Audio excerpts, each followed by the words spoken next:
The next asana is Naradasana. Sit and place the perineum on top of the heel with the opposite foot flat on the ground. Interlace your fingers behind the neck and twist outside the raised knee and gaze at the third eye as you visualize yourself as Lord Narada. The next asana is Matsyapitakasana. Place one foot on top of the opposite thigh and wrap the respective arm around the knee, holding on to the opposite shin. Extend opposite hand straight and hold on to the respective toe with the index and middle fingers. Gaze at the tip of the nose and visualize yourself as Matsya.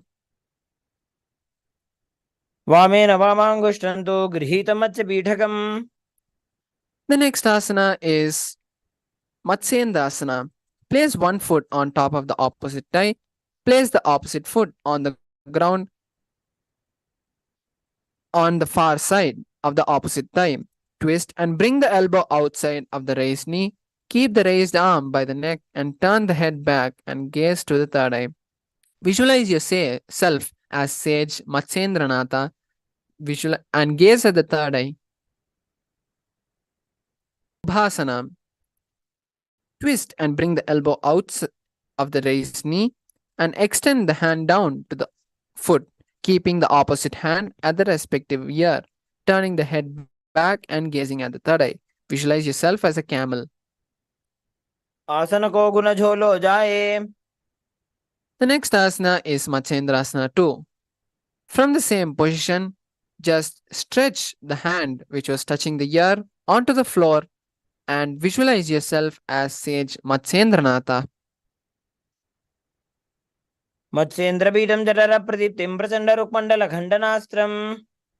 The next asana is Matsyendrasana 1 on the other side. Place one foot on top of the opposite thigh.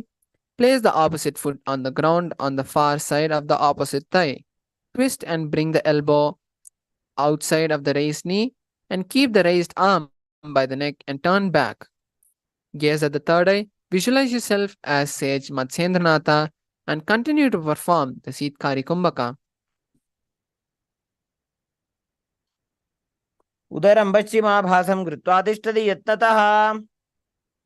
The next asana is Kubhasana on the opposite side. From the same position, stretch the opposite hand onto the and hold the big toe. With the other hand, touch the ears and turn back. Visualize yourself as a camel and continue to perform Mula Bandha and Siddhkari Kumbhaka.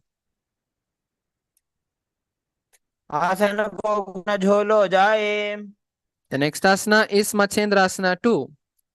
From the same position, release the hand which is touching the ear onto the ground. Visualize yourself as sage Matsyendranatha and continue to perform Mula Bandha and Siddhkari Kumbhaka.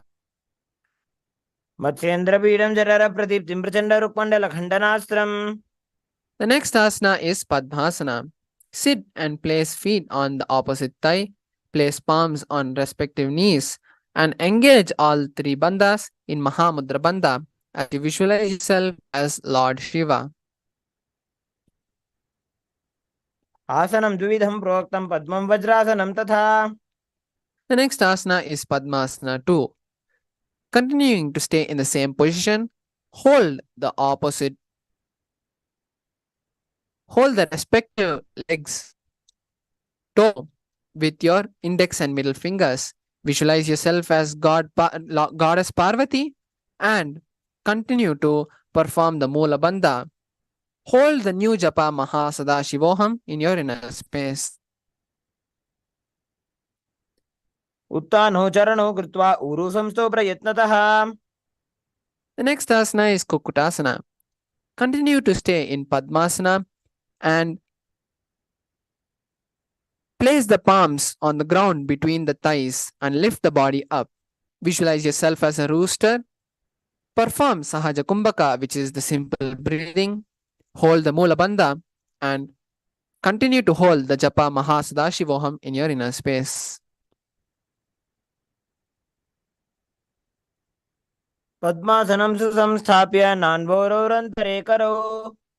The next asana is Baddha Asana. From Padmasana, raise onto the knees and place the palms on the ground, fingers pointing towards the body. Keep elbows together and press the elbows against the navel and lean forward, balancing and extend the knees off the ground. Visualize yourself as Swamiji and continue to perform Sahaja Kumbhaka and Mola Bandha. धरामोष्टभ्य करद्वयेन तत्कोर्परि स्थापितानाभिपार्श्वः.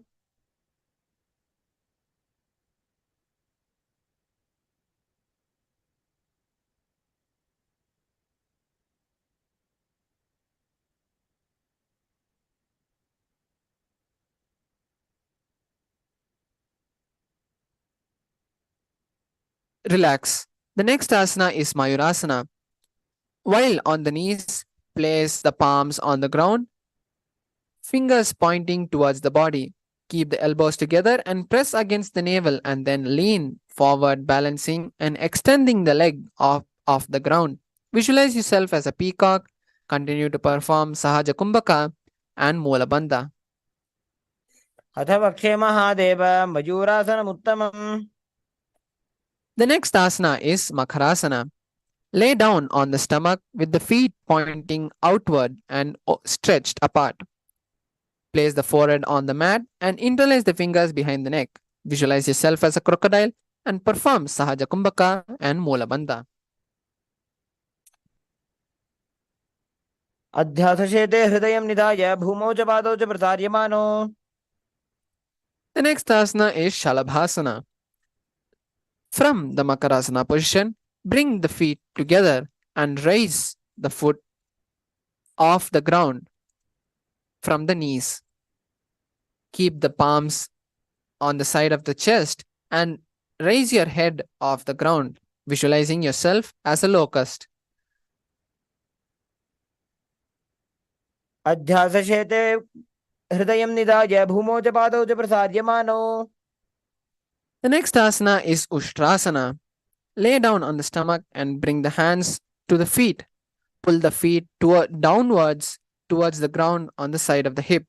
Visualize yourself as a camel and continue to perform Mula Bandha and Sahaja Kumbhaka. And hold the new japa Om Nithyananda Mahā Sadashivoham in your inner space. प्रसार्यपादौ भुजदण्डरूपौ करौ च पृष्ठे धृतपादयुग्मम्. The next asana is Dhanurasana. From Ushtrasana, tighten the grip on the feet and lift the legs off the ground, simultaneously lifting the chest off the ground and gaze at the third eye. Visualize yourself as a bow and continue to perform Sahaja Kumbhaka and Mola Bandha. प्रसार्यपादौ भुजदण्डरूपौ करौ च पृष्ठे धृतपादयुग्मम्. Next asana is Bhagasana. Sit between your heels with the feet flat and keep the head, neck and spine in a straight line. Visualize yourself as Swamiji and gaze at the third eye as you perform Mola Bandha and Sahaja Kumbhaka. उल्टा मोड़ी पाव दो वैसे बहुरो जुगति करे एक ऐसे. The next asana is Gohi Asana. From Bhagasana, place the hands on the ground, interlace the fingers and bring the head inside the interlaced fingers. Then slowly walk the toes forward until the hip align with the shoulders and lift the feet up, keeping the knees bent together. Visualize yourself as Swamiji, gaze at the nose and continue to perform Mola Bandha and Sahaja Kumbhaka as you hold the new japa Om Nithyananda Paramashivoham in your third eye. दो हाथ की कहुनी जोजी पुनः कलाई जाने दोई. The next asana is Shirasasana. From the knees, place forearms on the ground and interlace the fingers. And then slowly lift the feet up and straight. Visualize yourself as Swamiji and continue to perform Sahaja Kumbhaka and Mola Bandha. विपरीतं मण्डलं च द्विधैव विदितं हिनः. The next asana is Bodhyasana. Sit with the hands behind the calves and stretch the legs up. Bring the forehead to the knees and come to a vertical position with the legs. Visualize yourself as Swamiji and perform Bhastrika Kumbhaka, which is intense inhalation and exhalation. दो हाथ पग बाहर आने, घोड़ा तरे काकसी ठाने. The next asana is Parigasana. Sit and extend the legs out up at a 45-degree angle. Bring the hands behind and hold the opposite shoulder, keeping the chest upright and the toes pointed. Visualize yourself as a mace, gaze at the third eye, and continue to perform Bhastrika Kumbhaka. उत्तानशयनं कृत्वा पादौ मिलित्वा प्रसार्य. The next asana is Naukasana. Sit and extend the legs out up at a 45-degree angle. Bring the elbows down to the ground or beside the knees. Keep the chest upright and legs straight with the toes pointing forward. Visualize yourself as a boat and continue to perform Bhastrika Kumbhaka. उत्तानशयनं कूर्पराभ्यां भूमिमविष्टभ्य. The next asana is Rudrasana. Sit and lift the feet up, scooping the hands under the heels and pull the heels towards the chest. Keep the spine upright and gaze at the nose. Visualize yourself as Lord Rudra and continue to perform the Bhastrika Kumbhaka. पगतली संपूटकरी हाथस्य पग उचाजी. The next asana is Unmukapitasana. Lay down on the back and place the feet on the ground. Place the palms down and the fingers just touching the back of the heel. Lift the hips up, pressing the feet onto the ground. Tuck the chin to the chest and perform Jalandhara Bandha and Moola Bandha. Visualize yourself as Swamiji and continue to perform Sahaja Kumbhaka. ऊर्ध्वे च जानूनि कृत्वा शवित्वोर्ध्वमुखं तथा. The next asana is Shavasana. Lay down with the back on the floor, palms facing upwards, completely unclutch from all the movements of the body and perform the Shakti Chalana Mudra, visualizing yourself as Swamiji. Ata Shavasanam. ॐ उत्तानं शववद्भूमौ शयनं तोषवासनं शवासनं श्रान्तिहरं चित्तविश्रान्तिकारणम्.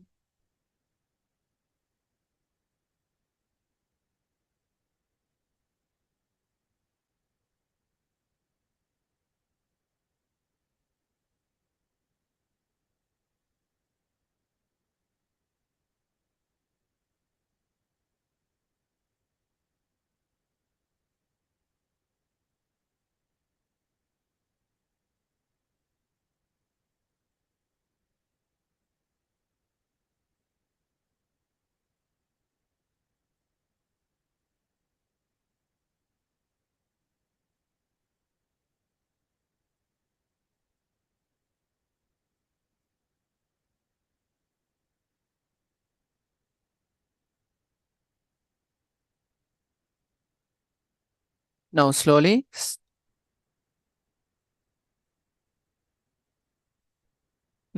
start wiggling the tips of the toes and turn to the right side and slowly come to a seating position.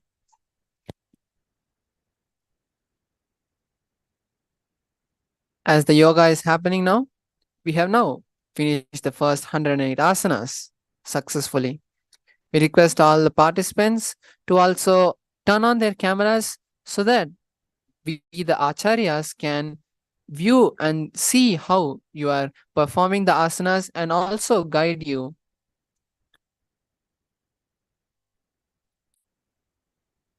Now let us enter into the next asana of the Dvitiya Vinyasa Krama, which is the Yathasanishtasana. Sit in a seated position with the legs crossed. Visualize yourself as Swamiji and Perform the Samana Kumbhaka.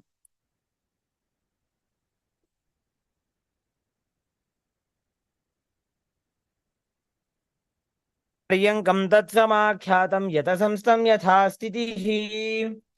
Next is the next asana is Samasana. Sit in a cross-legged position with the hands in Bindu Mudra and place your hands on top of the knees. Visualize yourself as Swamiji and perform Samana Kumbhaka and Moola Bandha. इदानीं गर्भिणीनां योगाभ्यासो यथा लघु. The next asana is Muktasana. Place the left foot against the genital region and place the right foot on top of the left foot. Hands facing downwards on top of the knees and gaze at the nose as you visualize yourself as Swamiji. निपीड्य सीविनीं सूक्ष्मां दक्षिणेतः गुल्पतः. The next asana is Siddhasana.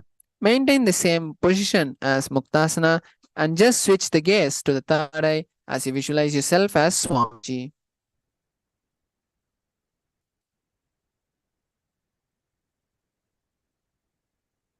स्थानुसंयमितेन्द्रियो चलदृशा पश्यन् भ्रुवोरन्तरं चैतन्मोक्षकपातभेदजनकं सिद्धासनं प्रोच्यते. The next asana is Siddhyasana. Maintain the same position as Siddhasana, switch the gaze to the ground in front and engage all the three bandhas in the Mahamudra Bandha as you visualize yourself as Swamiji. वामपादके ईडीजानो श्रीवनिमधितासकोठानो. The next asana is Rudrasana 2. Keep the legs in the same position as Siddhyasana. Rotate the hands on top of the knees into Bindu Mudra. Switch the gaze to the third eye as you visualize yourself as Lord Rudra and continue to perform the Samana Kumbhaka and Moola Bandha. वामचरणपरिदक्षिणराखे एकजुगति ऐसे विदिदाखे. The next asana is Santadonasana. Maintain the same position as Rudrasana 2 and just switch the gaze to the nose as you visualize yourself as Swamiji and continue to perform Samana Kumbhaka and Moola Bandha. आसन की गुणमन की चलता मीटे. The next asana is Siddhasana 2. Maintain one heel on top of the other. Bring the hands to the navel, cupping one palm over the other, resembling a lotus flower. Visualize yourself as Swamiji and continue to perform Samana Kumbhaka and Moola Bandha. ऋतुकाये समासीना सिद्धासनमुदीरितम्. The next asana is Baddhayonasana. Maintain one heel on top of the other and now perform the Shanmukhi Mudra, which is keeping the little finger and ring fingers on the lips, placing the middle finger on the on the nose and the index finger on the eyes and closing your ears with the thumb finger and visualize the Supreme Pontiff of Hinduism, Swamiji, as you perform this asana. यत्र मध्ये महादेव बन्धयोन्यासने शृणु. The next asana is Virasana. Place one foot on the thigh and the other foot under the opposite thigh, touching the thumb and the index finger on the top of the knee. Visualize yourself as Swamiji and perform the Samana Kumbhaka and Moola Bandha. एकं पादमथैकस्मिन् विन्यस्योरुणि संस्थितः इतरस्मिंस्तथा चोरुं वीरासनमुदीरितम्. The next asana is Valmikasana.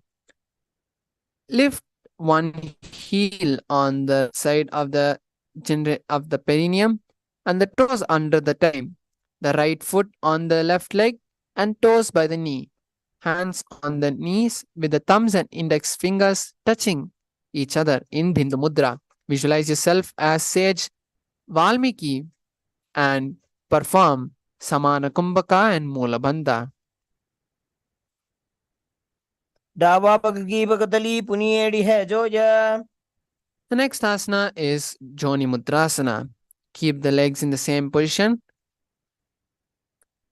and lift the heel pressed against the perineum with the right foot on the thigh. Switch the gaze to the nose as you visualize the Yoni Mandala and continue to perform Samana Kumbhaka and Mulanda. वामपाद की पकतली जाहिमा हिली core. The next asana is Yoni Asana.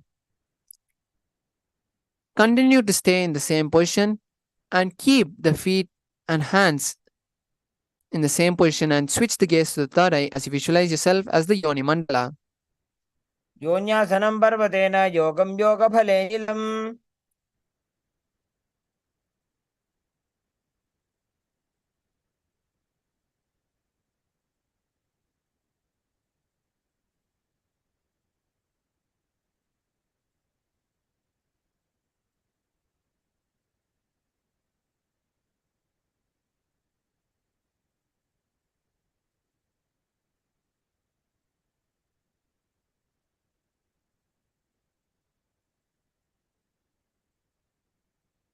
The next asana is Bhadrasana 3. Sit and bring the soles of the feet together, holding the feet with both the hands. Bring the knees down towards the ground and gaze at the nose as you visualize Lord Veerabhadra in your inner space. Continue to perform Samana Kumbhaka and Udhyana and Mulabandha.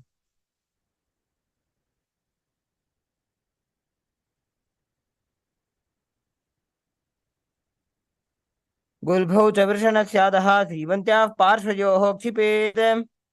The next asana is Aghorasana. Continue to stay in the same position and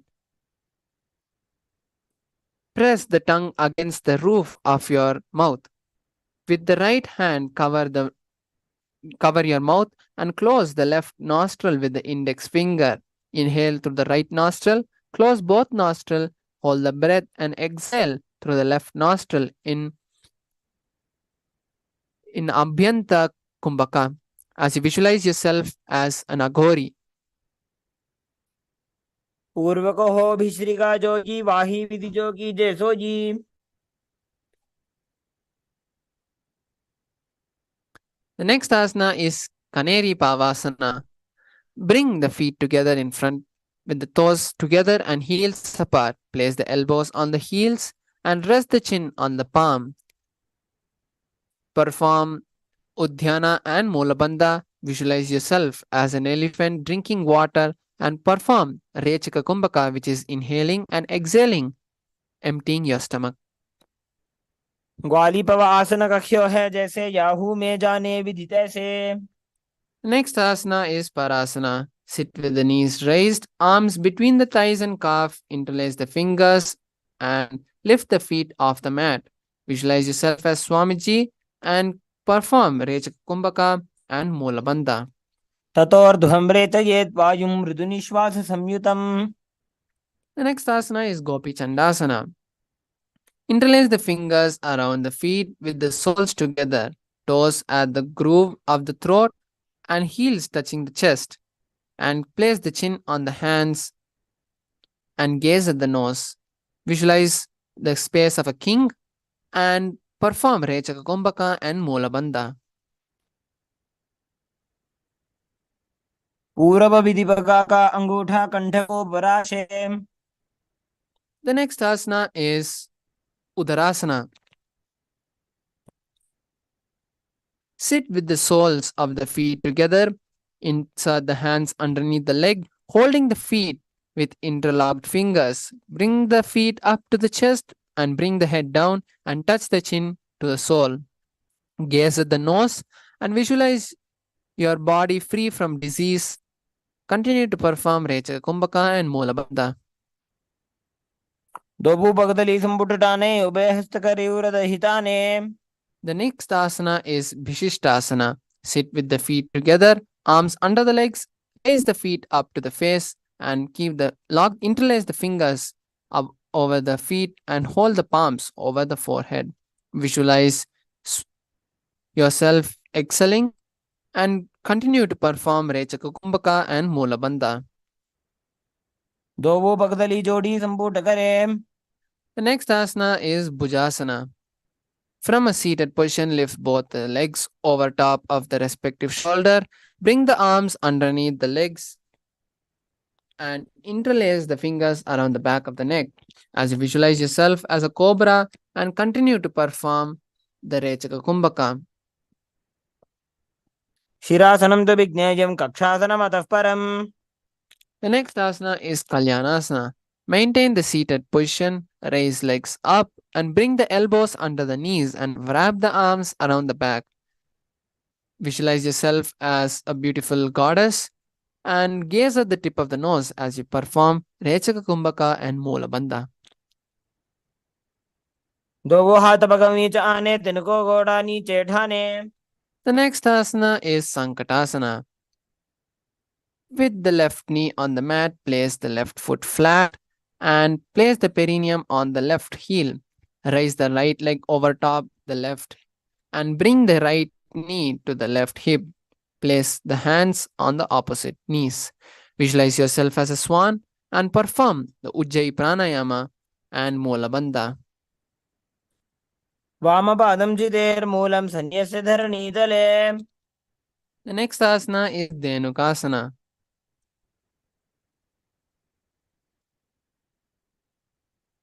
From Sankatasana, slide the left heel to the left hip. Keep the right knee on top of the left and place both the hands on the right thigh. Visualize yourself as a cow and perform Uddiyana and Moola Bandha. अनुषागी Nagar पंचडं वृषीलिन्दगल्यम्नि. Next asana is Machandrasana. Place the right foot on the left thigh and place the left foot on the right knee.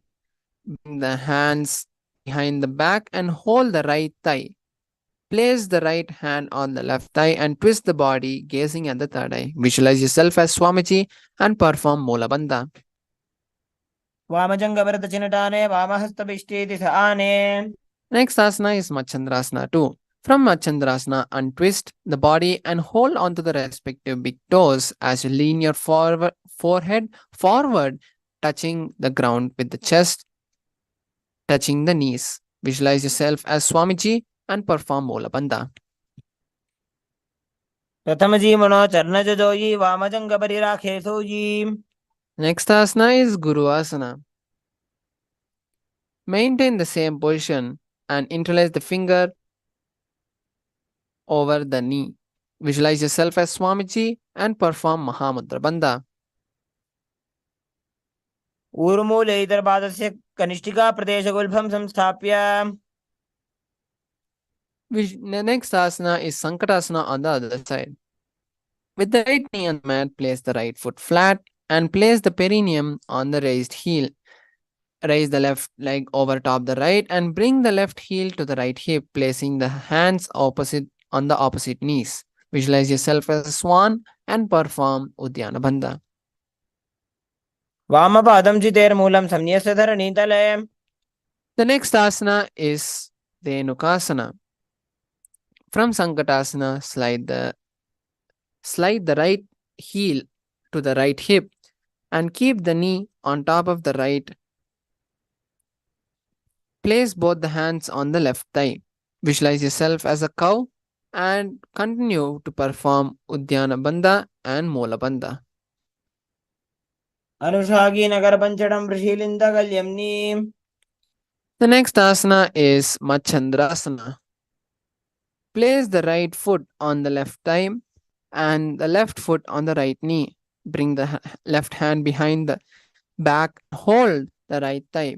Place the right hand on the left thigh and twist the body, gazing at the third eye. Visualize yourself as Swamiji. वामजङ्गभरतचिनटाने वामहस्तभिष्टेति स आने. The next asana is Machandrasana 2. From Machandrasana, untwist and hold on to the respective big toe. Lean your forehead forward and touch the ground and visualize yourself as Swamiji.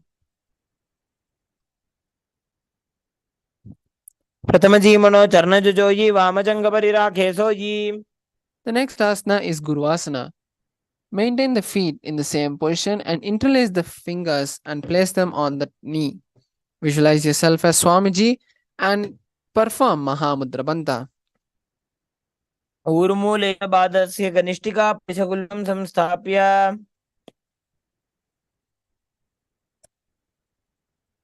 The next asana is Pashvasana. Sit with the feet flat on the ground, knees against your chest, and hold both the opposite knees. Visualize yourself as Swamiji and gaze at the third eye as you perform Moola Bandha. पादतले भूमो निधाय जानन्यूरसि निधाय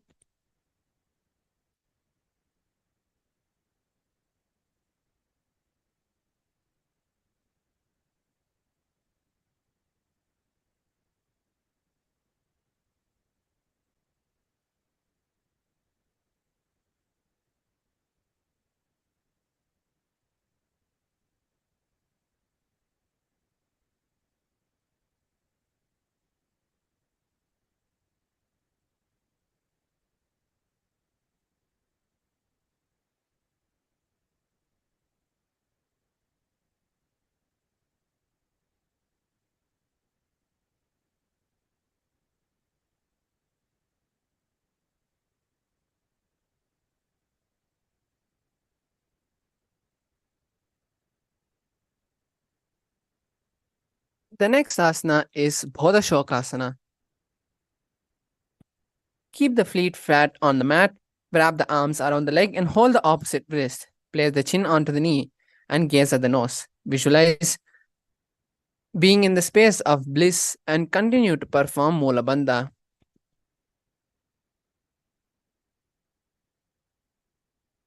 दो पगदली भूपरि धरे korma हिलिए शेखरे. The next is Kurakatasana. From the same position, place the arms under the knee and hold the opposite elbow and gaze at the nose as you visualize yourself as Swamiji. दो हाथ बाहर लियावे गोड़ा नीचे ले टहरावे. The next asana is Sumatiyasana. Maintain the same position and hold beneath the knees. Bring the right foot over the left so the heels cross and point the toes upward as you gaze at the nose and visualize yourself as the great sage Sumati.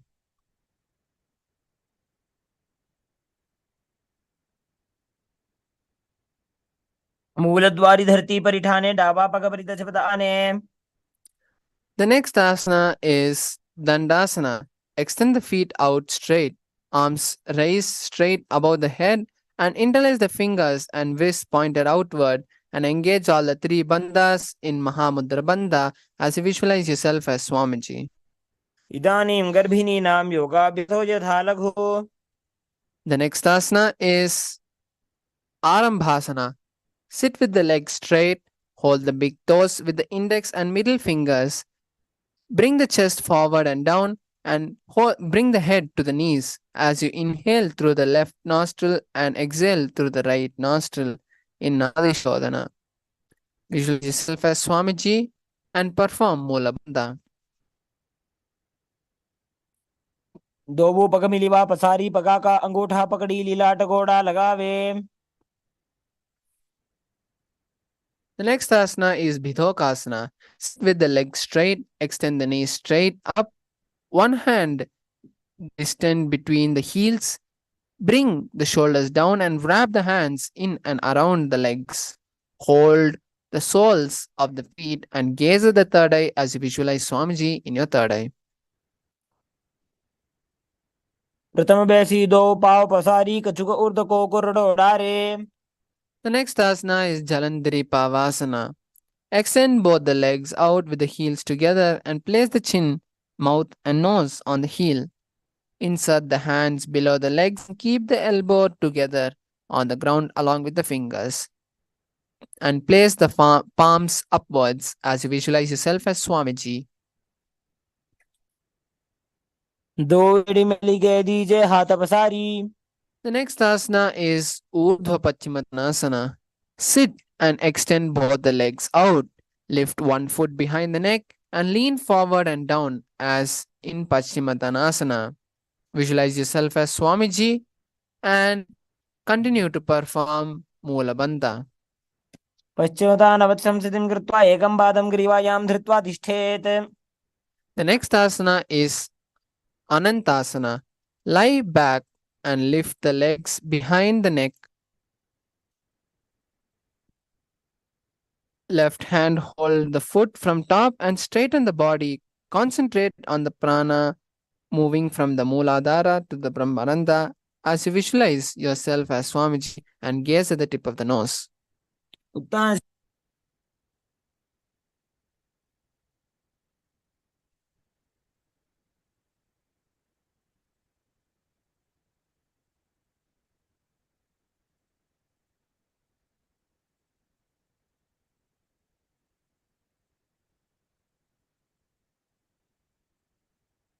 The next asana is Ankushasana. From Anantasana, rest the elbow on the floor and concentrate on the pranam.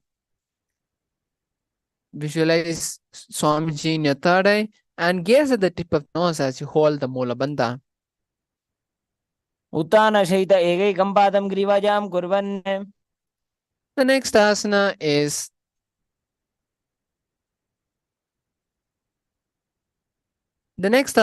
Drishasana. Lie down on the back and bring the knees to the chest, encircling the thighs and the calves with the arm. Roll to the left and right as you visualize yourself as Swamiji and hold the Moola Bandha. उत्तानशयनं जानुनि हृदयपष्टम्बा जङ्घासहितोरूनि करद्वये बद्ध्वा. The next asana is Urdhva Paschimottanasana on the other side. Sit and extend both the legs out. Lift one foot behind the neck and lean forward and down as in Paschimottanasana. Visualize yourself as Swamiji and continue to hold the Moola Bandha. पश्चिमतानवत्संस्थितिं कृत्वा एकं पादं ग्रीवा धृत्वा तिष्ठेत्. The next asana is Anantasana. Lie back and lift the right leg behind the neck and the left hand to hold the foot from top. Straighten the body and visualize yourself as Swamiji as you hold the Moola Bandha. उत्तानशयिनी एकैकं पायी ग्रीवाजां विन्यस्य. The next asana is Ankushasana. From Anantasana, rest the elbow on the floor and hold the hand with the foot. Hold the foot with the hand. Visualize you feeling complete control of your body and gaze at the tip of the nose as you hold the Moola Bandha. उत्तानशयित एकैकं पादं ग्रीवाजां कुर्वन्. The next asana is Yoga Nidrasana. Lie on the back and lift the legs one by one and place them behind the neck. Hold the hands behind the back and gaze at the nose as you visualize Swamiji in your third eye. पादाभ्यां वेष्टयेत् कण्ठं हस्ताभ्यां पृष्ठबन्धनम्. The next asana is Atma Ramasana. While laying on the back, raise the leg towards the head and wrap the hands around the leg as you interlace the fingers behind the neck. Gaze at the nose and visualize yourself being blessed by Lord Vishnu as you perform the Moola Bandha. आत्मा राम आसन प्रथम सोवे. The next asana is Kochikasana. Lay on the back and bring the knees to the chest and the soles to face upwards. Extend the arms sideways and gaze at the third eye as you visualize Swamiji in your third eye. दो हाथ सीधा सा करे दिन सो ube से पा करे. The next asana is Dhatara Pravritti 1, 2 and 3.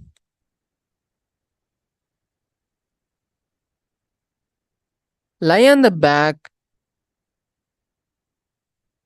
and bring the knees to the chest. The arms reach to the sides at shoulder level. For Jatara Pravritti 1, one knee will be bent to the ground and keep the other leg extended straight. Then keep both the knees bent to one side. And now bring both the legs straight to one side and head to look in the opposite direction of the leg. Now we will be performing Jatara Parivritti on the opposite side. Lie on the back and bring the knees to the chest The arms reach around to the sides at the shoulder level. One knee to be bent on the ground and keep the other leg extended straight. Keep both the knees bent to one side. Now bring both the legs straight to one side and look at the opposite direction of the head. Now you can relax. परिवृत्ते कुक्षि भागे त्रिधा हि परिकीर्तितः.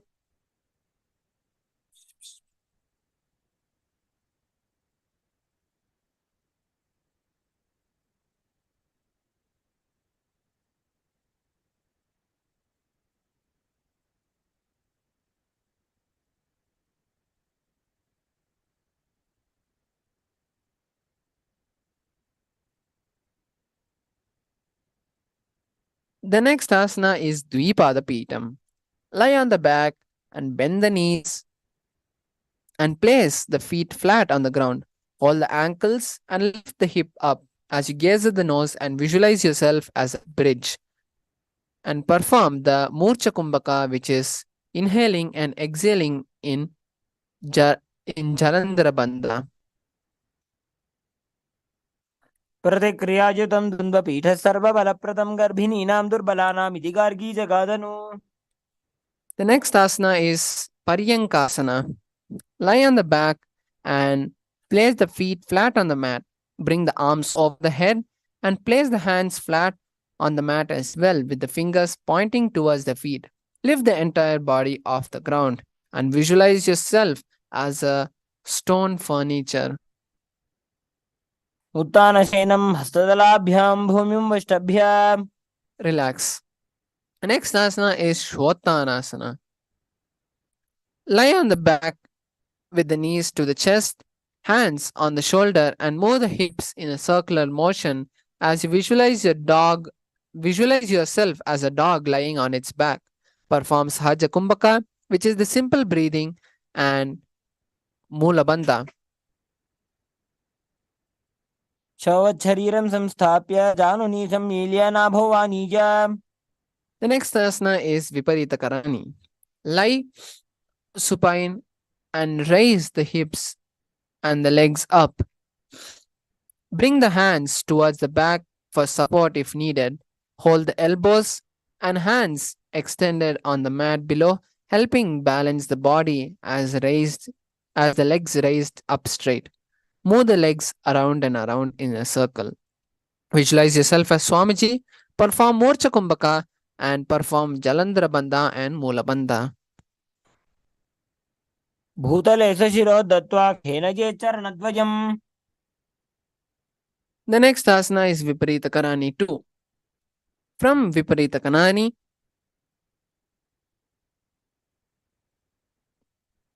stop the circling motion and hold the legs up straight as you visualize yourself as Swamiji. Karni विपरीताख्या सर्वाधिव्याधिनाशिनी. The next asana is Langalasana. From the Viparita Karani position, lay back and bring the feet behind the head. Lift the hip and take the feet over the head and bring the toes to the floor. Clasp the palms behind your back and rest your neck on the shoulders. Visualize yourself as a plow and continue to perform Morcha Kumbhaka and Jalandhara Bandha. नरकासने स्थित्वा नासिका प्रदेशे भूमौ पादपृष्ठे स्थाप्य. The next asana is Shaita Paschimottanasana. Lay back and bring the legs over the head and toes pointed on the ground. Bring the thighs to the chest and hold the toes and bring the arms to the legs. Visualize Paramashivam and continue to perform Morcha Kumbhaka and Mula Bandha and Jalandhara Bandha. तानं शयित्वात् कुर्वीत शयितपश्चिमतानकम्. The next asana is Supta Konasana. In the same position, just spread the legs apart and bring the hips above the shoulders. Visualize Swamiji and continue to perform Mula and Uddiyana. परिवृत्ति कोक्षि भागे त्रिधा हि परिकीर्तितः. The next asana is Chakrasana. Bring the legs over top the head and bring the toes to the ground. Hold the ankles, keeping the knees straight, and roll backward onto the back, keeping the legs straight. Visualize yourself as a chakra or a wheel and continue to perform Murcha Kumbhaka, Mulabandha and Jalandhara Bandha. शवासनस्तद्वौ पादौ कुर्यान्मस्तकतः परौ. The next asana is Supta Prasarita Padangushtasana. Lay on the back with the legs vertical. Hold the big toes in Prana Mudra and open the legs wide as you visualize yourself as Swamiji and continue to perform Mula Bandha. उत्तानादं क्रौञ्चं च मरीचिं वीरभद्रकम्. The next asana is Supta Padangushtasana. Lie on the back with the legs extended straight up and hold the big toes in Prana Mudra. Visualize yourself as Swamiji and continue to perform Ujjayi Kumbhaka, which is breathing with an ocean-like sound. उत्तानपादं क्रौञ्चं च मरीचिं वीरभद्रकम्. The next asana is Matsyasana. From Suptapada Angushtasana, move the legs into Padmasana. Lay on the back and hold the opposite elbows over the head and gaze at the nose as you visualize yourself as Matsya. Continue to perform Ujjayi Kumbhaka and Mula Bandha. मुक्तपद्मासनं कृत्वा उत्तानशयनं चरेत्. The next asana is Parasharamasana. Lay on the back Padmasana, place the back side of the hands and onto the left palm and gaze to the nose as you visualize yourself as Rama.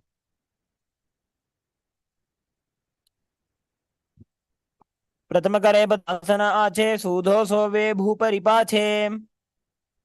The next asana is Sarvangasana. While laying on the back and the legs in Padmasana, lift the hip up and keep the hands to support the hips and with the elbows on the floor. Tuck the chin to the chest and visualize yourself as Swamiji as you perform Murcha Kumbhaka and Mula and Jalandhara Bandhas. अथवा क्षेत्र संक्षेपात् सर्वांगासनम् उत्तमम्. Next asana is Vrishchikasana. Lay on the back with one foot on the opposite thigh. Lift the other knee towards the head. Extend both arms above the head and hook the fingers forwards. Visualize yourself as a scorpion and continue to perform Murcha Kumbhaka and Mula and Jalandhara Bandha. प्रथमशयन सौधो शीर्षकेशके सन्धि सुदाखे. The next asana is Vrishchikasana on the other side. Lay on the back with one foot on the opposite thigh and lift the other knee towards the head, extending both the arms straight and hook the fingers forward as you gaze at the third eye and visualize yourself as a scorpion. प्रथमशयन सौधो शीर्षकेशके सन्धि सुदाखे. The next asana is Vrishapadakshepasana. Lie on the back and interlace the fingers around the neck. Lift both the feet off the ground, extending one leg straight and the other leg to the knee. Alternately extend the raised knee again and again and visualize yourself as Swamiji. उत्तानशयनं कृत्वा अङ्गुलिभ्यः कन्दरां बद्ध्वा कूर्परो मिलित्वा. The next asana is Marottananasana.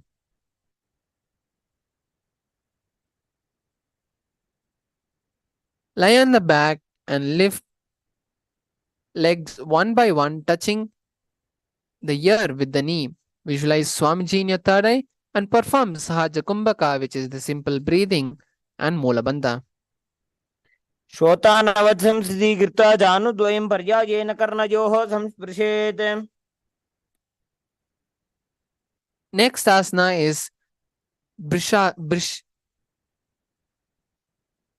The next asana is Vrikasana. While laying on the back, place the soles of the feet flat on the ground and stand up and then sit back down. Visualize yourself as a wolf and continue to perform Sahaja Kumbhaka and Molabandha. अथ उत्थानशयनं कृत्वा पादतलाभ्यां भूमिं धृत्वा उत्तिष्ठेत् वृकासनं भवति. The next asana is Luthasana. Lay on the back and quickly throw the legs above the head, completely rolling over. Finish on in the prone position and repeat again. Visualize yourself as Swamiji. Perform Sahaja Kumbhaka and Molabandha. उत्थानशयनं पादौ शिर उल्लङ्घ्य भूमौ स्थापयित्वा. The next asana is Sharathasana. The next asana is Saratasana. Lie on the belly with the toes extended, hands on the ground by the shoulder. Contract the lips and make a sound like a flute while whistling and inhaling. Visualize yourself as a chariot carrying a warrior and perform the Sarata Pranayama and the Molabandha. निर्जशयनं कृत्वा नाभिं भूमौ निधाय. Next asana is Dehal Yullangasana. Place the palms on the mat in a plank position and jump the legs forward and backward between the arms. Visualize yourself as Swamiji and perform Sahaja Kumbhaka. हस्तद्वयं बद्ध्वा तन्मध्यचरणद्वयम् उड्डानैव बहिरानीय. The next asana is Jatyasana. From a standing position, bend forward and place hands on the mat and walk back and forth. Visualize yourself as a 60-year-old elephant and continue to perform Sahaja Kumbhaka and Molabandha. अथ जात्यासनं वक्ष्ये येन जातिस्मरो भवेत्.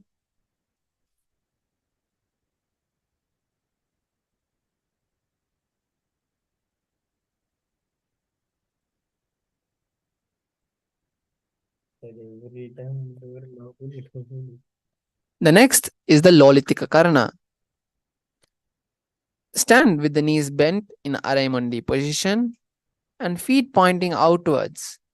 Bend the elbows and keep the hands at the chest level, swiftly moving the arms across the entire body and bringing back to the center. Tilt the head back and open the chest upwards to the sky. Move the head in all directions.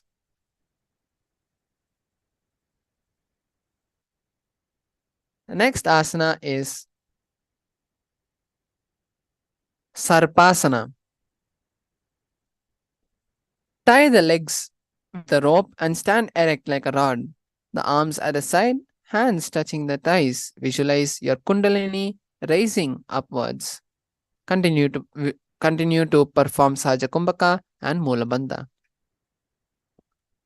अथ सर्पासनं वक्ष्ये वायुपाणाय केवलं शरीरं दण्डवत् तिष्ठेत् रज्जुबन्धस्तु पादयोः. The next asana is Ushtrasadanasana. While standing, place all fingers on the mat and then stand on the hands. Begin to move and walk like a camel. Visualize yourself as a camel and perform Sahaja Kumbhaka and Molabandha. मुष्टिकनिष्ठिका प्रदेशेन भूमौ निधाय उपरि पादतले संस्थाप्य.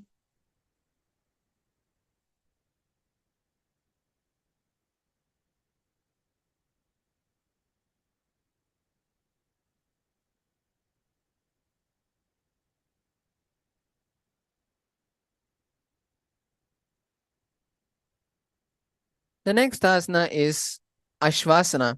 While standing, place all the fingers on the mat and then stand on the hands. Bring the fingers from the side of the soles and begin walking like a horse. Continue to perform Sahaja Kumbhaka and Molabandha. मुष्टिकनिष्ठिका प्रदेशेन भूमौ निधाय उपरि पादतले संस्थाप्य. The next asana is Kapotanikasana. Stand straight with the fingers together, interlace the hands behind the back, and then pull them down. Visualize yourself as a soaring bird and continue to perform Kumbhaka and Molabandha.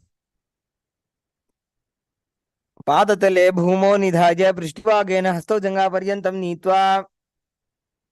The next asana is the Talapushpaputam Karana. Stand tall with the palms together in Namaskara Mudra. Gently bend the knees and keep the toes pointing outwards. Simultaneously open the palms and raise one heel off the ground, slightly lowering the waist and shoulder respective. Visualize you're holding and offering a bouquet of flowers to Paramashiva. The next asana is Khadgasana. The next, lie on the stomach and jump feet up towards the hand and stand and bring the palms together, forming the horn of a rhinoceros. Visualize yourself as a rhinoceros and continue to perform Saja Kumbhaka, which is the simple breathing, and Molabandha. नुदसरतमासनं कृत्वा पादतलाभ्यां भूमिं धृत्वा. The next asana is Uttanotanam. Sit down all the way as low as you can on the ground and stand up. Repeat this again and again. Visualize yourself as Swamiji and perform Sahaja Kumbhaka and Molabandha. पुनः पुनः उत्थातव्यम् असितव्यम् इति उत्थानोत्थानं भवति. The next asana is Musalasana. Stand up straight, raise the arms over the head and jump repeatedly. सरलं स्थित्वा ऊर्ध्वं बाहु नयेत्. The next asana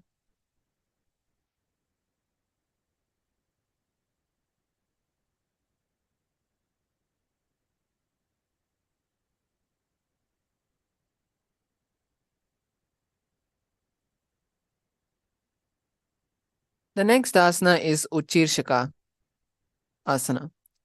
From a standing position, pull the soles up, one foot towards the belly. With the other leg, sit down and stand up alternate to both sides. Visualize yourself as Swamiji and perform Sahaja Kumbhaka and Molabandha. एकैकं पादतलं कुक्षौ निधाय तिष्ठेत् उच्छीर्षकं भवति. The next asana is Parshvajanukarana. Stand and keep one leg straight and bend the toes pointing to the side. Bend and lift the opposite knee towards the chest, pointing the toes downwards. Let the opposite hand hang down on the top of the thigh, while the wrist twist and fingers point towards the center of the body. Relax. The next asana is Tandavasana. On one leg, the opposite extended forward, lower the body to the mat and then straighten, lifting and raising the leg to the opposite thigh. Perform this again and again as you visualize yourself as Lord Shiva standing, dancing. एकेन पादेन स्थातव्यं ताण्डवासनं भवति. The next asana is Brahmanasana. Place left foot on the opposite thigh and stand erect on the mat like a rod. Keep the hands on both the sides. Visualize yourself as Lord Brahma and perform Sahaja Kumbhaka and Molabandha. ब्राह्मणासनमावक्षे यत्कृत्वा ब्राह्मणो भवेत्. The next asana is Garudasana 3. Stand tall and wrap the leg over and around the right knee.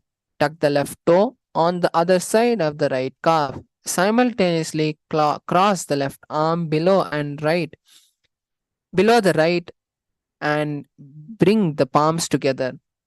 Visualize yourself as Lord Garuda and perform Sahaja Kumbhaka and Molabandha. उत्तानकूर्मपीठं च संहस्कारुण्येव च वातायनं गोमुखं च भारद्वाजं त्रिविक्रमम्. The next asana is Ekapadasana. Stand straight on the right leg and lift and with the left foot on the opposite thigh and keep the hands relaxed by the knees. Visualize yourself as Swamiji and perform Molabandha and Sahaja Kumbhaka. दक्षाङ्घ्रिं वामपादस्य जङ्घोपरि निधाय च. Next asana is Durvasana. Stand on the right leg Hold the big toe of the left foot and straighten out to the side. Rotate your body quickly on the standing leg. Visualize yourself as a pole star and perform Sahaja Kumbhaka and Molabandha. एकेन हस्तेन दण्डरूपस्य एकस्य पादस्य अग्रं धृत्वा. The next asana is Trivikramasana. Stand on the right leg and lift the left foot above and place it behind the neck. Stand tall and alternate sitting and standing. Visualize Lord Vishnu in the form of Vamana and perform Mulabandha and Sajakumbhaka. ग्रीवायां पादं संस्थाप्य स्थातव्यम् उत्थातव्यं त्रिविक्रमासनं भवति. The next asana is Parshvajanukarana. Stand and keep one leg straight, bent. Stand and keep one leg straightly bent, with the toes pointing to the other side. Bend and lift the opposite knee towards the chest, pointing the toes downwards. Let the opposite hand hang downwards on the top of the thigh with the wrist clenched. The next asana is Tandavasana on the other side. On one leg, lower the body to the mat and then stand straight, lifting the raised leg to the opposite thigh. Visualize Shiva dancing and perform Mulabandha and Sahaja Kumbhaka. एकेन पादेन स्थातव्यं ताण्डवासनं भवति. The next asana is Brahmanasana. Place the right foot on the inner thigh with the left thigh and stand erect on the mat like a rod. Place the hands by your side and visualize yourself as Lord Brahma performing the Mulabandha and Sahaja Kumbhaka. ब्राह्मणासनमावक्षे यत्कृत्वा ब्राह्मणो भवेत्. The next asana is Garudasana 3. Stand tall and wrap the right leg over the arm and the left knee. Tuck the right toe on the other side of the left calf and simultaneously cross the right arm below the left and bring the palms together. Visualize yourself as Lord Garuda and perform Sahaja Kumbhaka and Mulabandha. उत्थानकूर्मपीठं च संहस्गारुडमेव च. The next asana is Ekapadasana. Stand straight on the left leg and place the right foot on the opposite thigh and keep the hands relaxed by the knees. Visualize the Supreme Pontiff of Hinduism, Swamiji in your thigh and continue to perform Mulabandha and Sahaja Kumbhaka. दक्षाङ्घ्रिं वामपादस्य जङ्घोपरि निधाय च. The next asana is Dhruvasana. Stand on the leg and hold the big toe of the right foot and straighten out to the side. Rotate your body quickly on the standing leg as you visualize yourself as the pole star. एकेन हस्तेन दण्डरूपस्य एकस्य पादस्य अग्रं धृत्वा.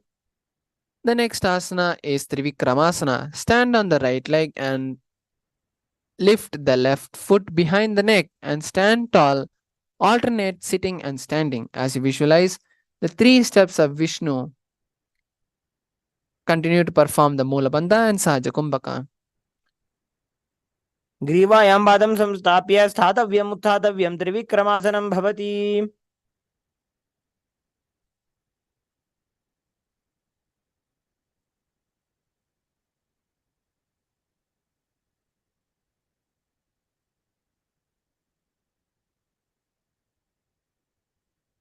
The next asana is Samanakakarana.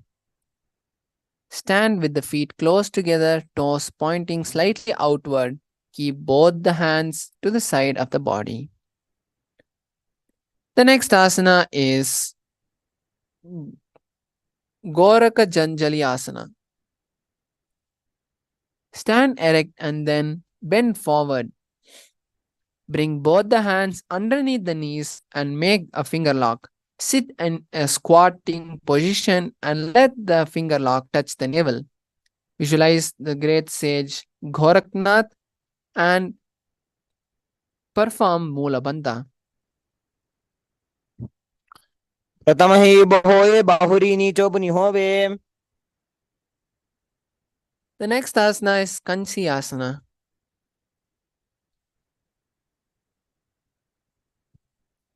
Insert the hands between thighs and calf and then wrap around the butt. Squat down and hold the hands behind and keep the chest upright as you visualize Swamiji in your third eye and continue to perform Moola Bandha. ऊरुमध्यात् हस्तौ निवेश्य नितम्बं धृत्वा पादतलाभ्यां भूमिं वष्टभ्याम्. The next asana is Bhairu Asana. Bring the feet together and sit in a squatting position. Hold the hands at the back and sit up straight as you gaze at the navel. Visualize Kala Bhairava in your third eye and continue to hold Moola Bandha. दो पग की थलिया की माहिली core मिला जी फना पानी उगड़मा मोड़ वैसे. The next asana is Varahasana. Squat all the way down to the ground and keep your feet together and toes apart. Bring your elbows up close to the head and palms joined over the back facing downwards. Gaze at the nose as you visualize Lord Varaha, the boar form of Mahavishnu. पागतली की माहिली core मिला जी फना पानी उकड़ मोड़ वैसे. The next asana is Pithasana.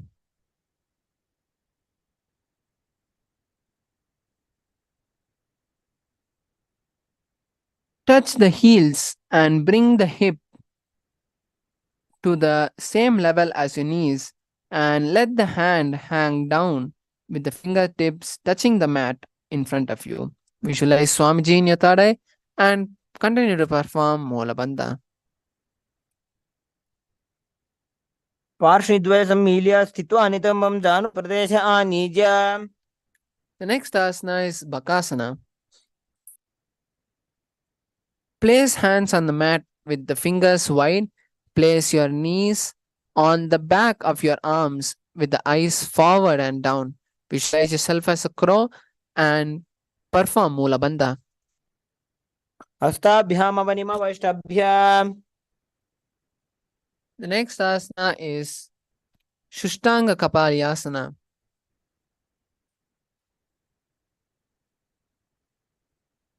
Bring the kneel down and bring the head on the ground. Keep the palms spread for support and raise the body on the head. Let the legs be locked in Padmasana as you visualize yourself as Swamiji and continue to perform Moola Bandha. आसन को गुण कपाल आछो होई. Relax.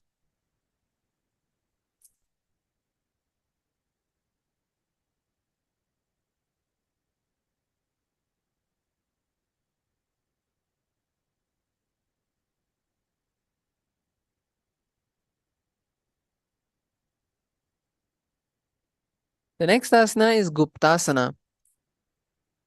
Keep toes flat, touching the opposite feet and sit between the feet. Let the heels come outside the hips and the hands on the knees. Sit straight and gaze at the nose as you visualize you're sitting with Paramashiva.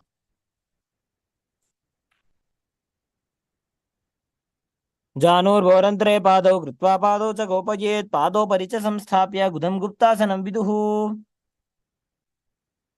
The next asana is Vrikshasana.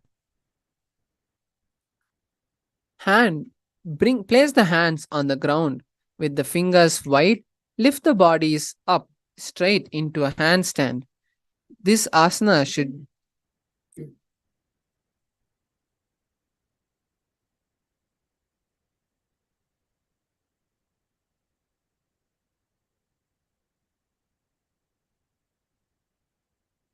visualize yourself as a tree and perform Sahaja Kumbhaka, which is the simple breathing, and Moola Bandha. सप्तचक्रक्षालनाय vrikshasana विशेषकान्. Next asana is Shibu Asana. In the same position, gaze at the third eye and visualize the Tejas and continue to perform Sahaja Kumbhaka and Moola Bandha. दो पग जोड़ी माही Gulf मिलाए. Relax. The next asana is Matsyasana 2. From Bakasana, jump the legs back onto the hands and feet. Bring the palms to the chest and press the body off the mat. Visualize yourself as a fish and continue to perform Sahaja Kumbhaka and Mula Bandha. Nibjam Shainam Kurparo Parshvabhagaya Murdhakritya. Relax. The next asana is Sarpasana 2. Lie prone on the belly with the hands on hips. Extend the legs jointly and point the toes backwards. Lift the chest to the left and right like a snake. Visualize moving like a snake and continue to perform Mula Bandha and Sahaja Kumbhaka. Nibjam Shainam Kurparo Parshvabhagaya Murdhakritya.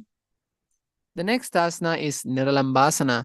Lie on the belly and place the hands in like a lotus holding the chin and straighten the legs with the toes pointing backwards.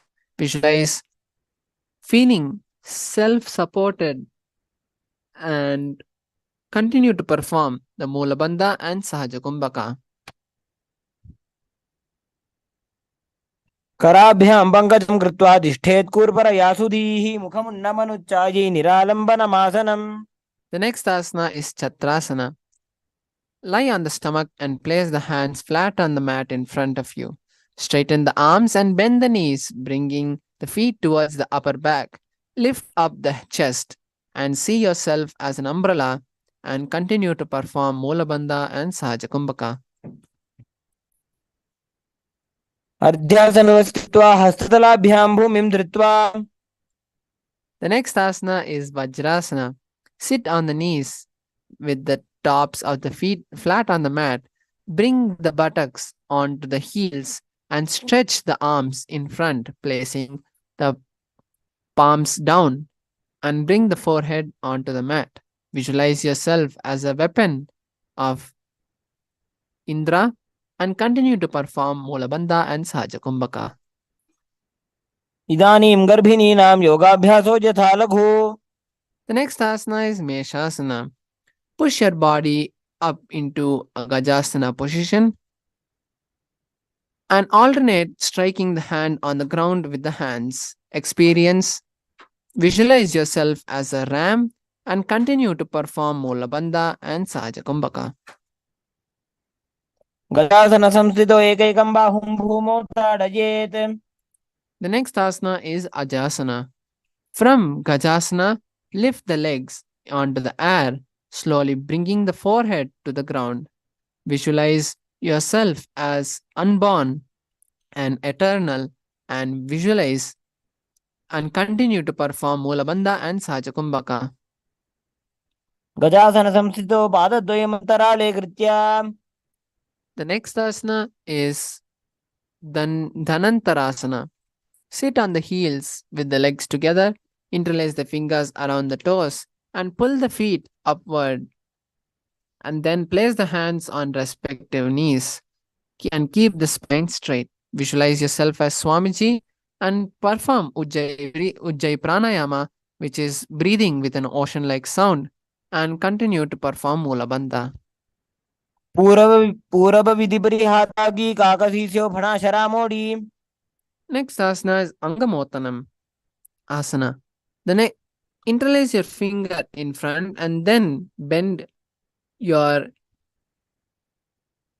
then behind you. Stretch your arms forward and then to the side and backward, giving massage to various different joints and muscles.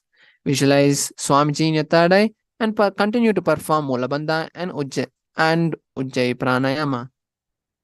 Hastayoho Angulir Badwa Hastir Madhyat Sarmangam Nishkasayitva. The next asana is Garudasana 4. Sit on your heels in Vajrasana. Turn the feet outwards and the thighs and knees rested on the ground with the spine straight and hands on the knees. Visualize yourself as Lord Garuda and continue to perform the Ujjayi Kumbhaka and Mula Bandha. जंगोरुभ्यां दरां बीड्य स्थिरगायो द्विजानुना. The next asana is Ananda Mandirasana. Sit with the legs folded and the toes pointing backward. Bring the knees wide and gaze at the third eye. Visualize yourself as a temple and continue to perform Ujjayi Kumbhaka and Mulabandha. अथ वक्षे वीरनाथ आनंदमंदिरासनम. The next asana is Mandukasana 2.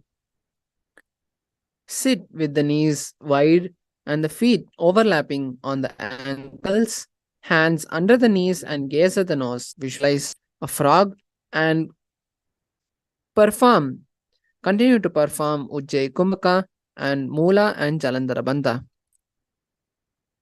पृष्ठं संपीड्य गुल्फाभ्यां जान्वंगे सवलयाकृतिः. Next asana is Narasimhasana. Keep your toes pointed on the mat. Keep your toes on the mat with the heels up and together. Place the perineum on the heels and place the palm on the ground and spread your fingers wide with the thumbs touching the base of the hand. Gaze at the nose and stick the tongue out with a strong exhalation. दो फणा पानी होए वैसे एड़ी में लरगुदानी वैसे. Next asana is Bhishrikasana. Sit on the toes and place the perineum on the heels. Spread the knees sideways and place on the ground. Make a hollow of the palms and place on the mouth. Keep the thumbs under the teeth and close the lips. Gaze at the nose and inhale through the left nostril and exhale through the right nostril. Visualize yourself as Devi and perform the Vishraka Kumbhaka and Mulabandha. दो पगांगी एड़ी जोजी गोड़ा खनो बान बुनी होई. Next asana is Makadasana. Keep the soles together on top of the feet on the ground. Sit on the heels and bend the elbows, bringing the fingers to the armpit.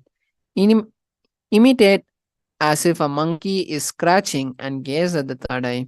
Visualize yourself as a playful monkey and perform Ujjayi Kumbhaka, which is the breathing like with the ocean-like sound. दो वो बगली संपुट आने तिनकी पिष्टि भूमि परिठाने. The next asana is Vajrasangasana. Sit on the toes with the soles of the feet together. Sit on the heels with the knees wide and off the floor.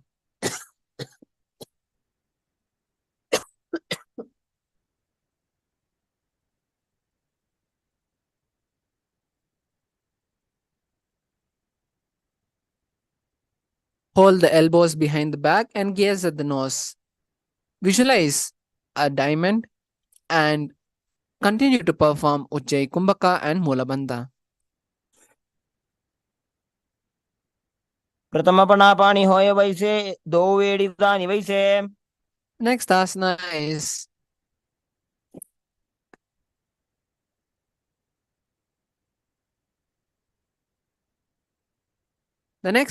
Kanjanasana. Keep the toes down and ankles crossed behind. Sit on the heel and place the palms on the mat. Visualize perfect health and continue to perform Udyana Bandha, Mula Bandha and Udyana Bandha. खंजनासनम वक्षे यत्कृत्वा सुस्थिरो भवेत्. The next asana is Kurmasana. With the toes flat, cross the feet and place the perineum on the back of the heels. Keep the knees wide and on the floor. Rest the hands on the knees. Visualize a turtle, a stable body and mind, living for hundreds of years, and continue to perform Ujjayi Kumbhaka and Mulabandha.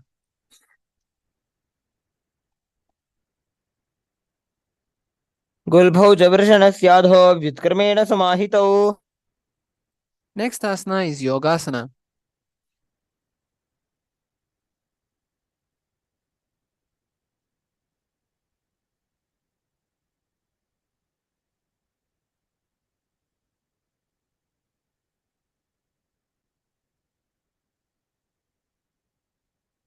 The next asana is Yogasana. With the toes flat, cross the feet and place the perineum on the back of the heel. Gaze at the nose as you visualize Swamiji in your third eye and continue to perform Ujjayi Kumbhaka and Moola Bandha. Gudam niyamya gulbhabhyam vyutkarmena samahitaha. The next asana is Vijogasana. Stand on the knees and cross the ankles behind the feet. Near the opposite knee, hold the calf with the fingers and the thumbs outside. Gaze at the third eye as you visualize Swamiji in your space, in your inner space, and continue to perform Ujjayi Kumbhaka and Moola Bandha. Goda vamo bohoi, goda adara khedoi. The next asana is Ushtrasana 2.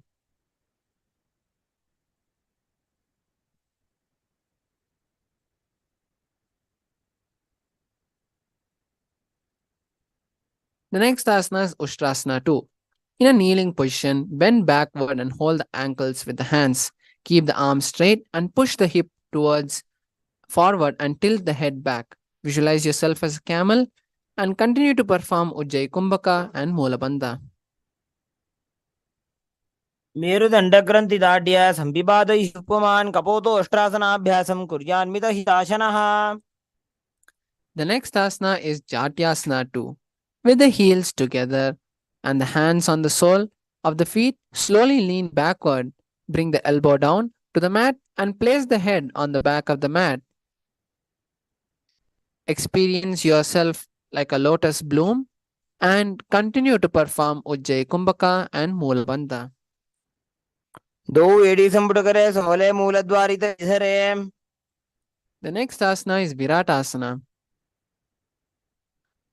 Sit on the knees with the thighs and calf together. Lean backward and touch the back of the ground and then rise up. Use the support of the hands if needed. Do this again and again. Visualize yourself liberated of all causal and subtle forms and continue to perform Ujjayi Kumbhaka and Moola Bandha.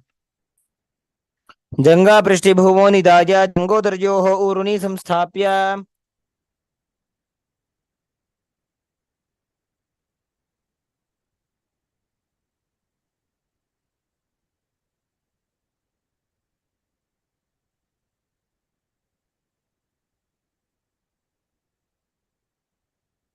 The next asana is Viratasana. Raise the hip higher and bring the forearms on the mat and hold the back of the heels. Bring the head between the feet and visualize yourself as a beautiful dove. Continue to perform Ujjayi Kumbhaka and Moola Bandha. मेरुदण्डग्रन्थि दाढ्य संविपादैः उपमान्.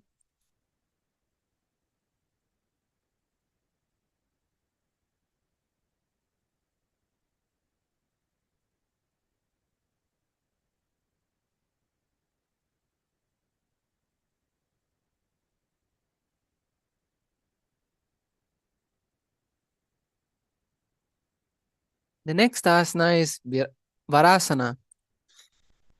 Stand upward on the heel with the toes tucked. Hold the arms with the opposite hand and gaze at the nose. Visualize receiving a boon from Paramashiva and continue to perform the Ujjayi Kumbhaka, which is breathing with an ocean-like sound, and Moola Bandha. जानुनि भूमौ संस्थाप्य हस्ताभ्यां बाहुपरस्परं धृत्वा. The next asana is Varahasana. Keep the knees together and the toes tucked. Lean forward and bring the elbows on the mat. Hold hands to hold the head and rest the head on the hands and on the heels. Visualize yourself as the Varaha, the boar incarnation of Vishnu, and continue to perform the Ujjayi Kumbhaka, Moola Bandha. सूर्यं चन्द्रं भेदनानि आसनानि निकत्यते.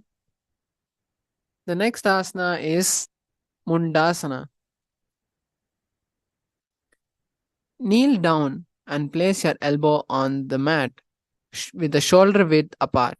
Interlace your fingers and place your head on the mat. Support it, holding it with your hands, and walk your knees forward and lift your hip upwards and then raise your leg up straight to be stable. Visualize yourself as a loped tree and continue to perform Saja Kumbhaka and Mulabandha. अधो मुंडासनं वक्षे सर्वेषां प्राणिनां सुखम्.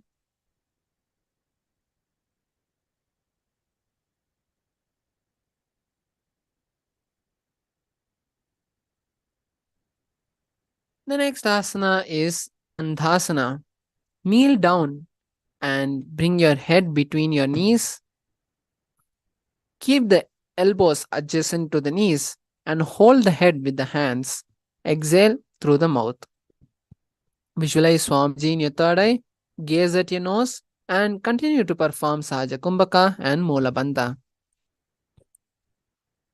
प्रथम पगतली समटरावे कोरमाहिली उभे मिलावे. The next asana is Viparita Shalabhasana. Lie on the belly and extend your arms straight out. Lift the thighs and the arms and the chest off the ground.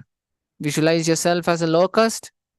Continue to perform Saja Kumbhaka and Mulabandha. शलभासन भेदाश्च नटभेरुण्ड नामके गण्डभेरुण्ड सहिते शीर्षदण्डासनं तथा. The next asana is Kapalasana. Lie on the belly with the arms at the side and the palms facing down. Keep the forehead on the ground and keep the chest on the mat and lift the legs up together. Visualize yourself as a skull and continue to perform Saja Kumbhaka and Mulabandha. कपालं भूमौ निधाय ऊर्ध्वं पादौ नजेत्. The next asana is Akasha Kapothasana. Lie on the stomach with the hands by the side and lift the legs up over the head and slowly place the feet on the mat in front of the head. Keep the palms flat on behind the mat and visualize yourself as a dove and continue to perform Mulabandha and Sahaja Kumbhaka. उष्ट्रासने स्थित्वा चरणौ भूमेरुत्थाप्य मस्तकोपरि नीत्वा. The next asana is Chatakasana. Sit on the knees and bring the chest down so the navel touches the knees. Keep the hands flat on the mat and the forearms on the ground. Visualize yourself as a sparrow and continue to perform Sahaja Kumbhaka and Mulabandha. कूर्परवर्यन्तौ हस्तौ धरामष्टभ्य जानुनीनाभौ संकुञ्च. The next asana is Vrishchikasana. Kneel down and keep the hands and the elbows on the mat. Raise the leg behind the back and touch the feet on the head. Lift the chin and hold the position. Visualize yourself as a scorpion and continue to perform Saja Kumbhaka and Mulabandha. विच्छेव पुच्छ प्रतिमाङ्घ्रिपार्ष्णे धृत्वा स्वशीर्षे चिबुकं विधार्य कौ. The next asana is Vrishasana. Place the perineum down on the right heel and keep the left foot outside the hip and the ankle on the side. Place the hands on the mat and visualize yourself as a bull and perform the Antaranga Kumbhaka and Mulabandha. यामे गुल्भे पादमूले वामभागे पदेतरं विपरीतं स्पृशेत् भूमिं वृषासनमिदं भवेत्.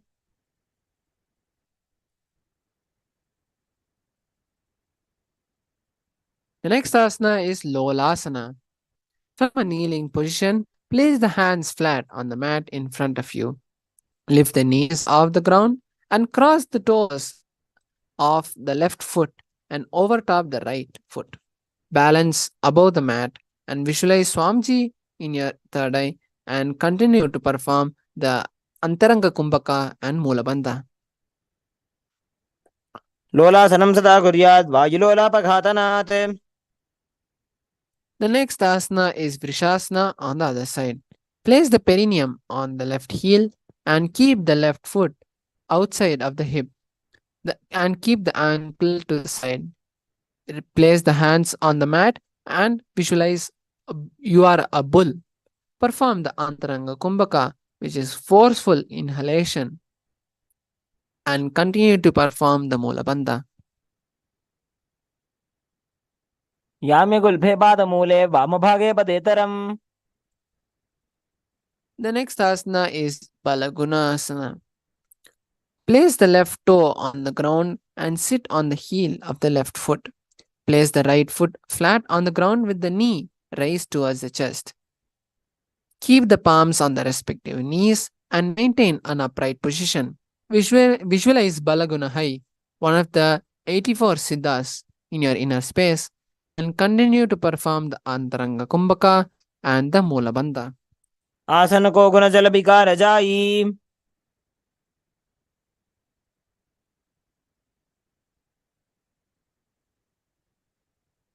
The next asana is Grahasana. Squat with the flat feet on the mat and bring the elbow under the thigh and wrap the hands around the shin. Hold onto the ankles from the outside. Visualize yourself as a planet and continue to perform Antaranga Kumbhaka and Mula. पादतले भूमौ संस्थाप्य जानुमध्ये कूर्परो स्थाप्य.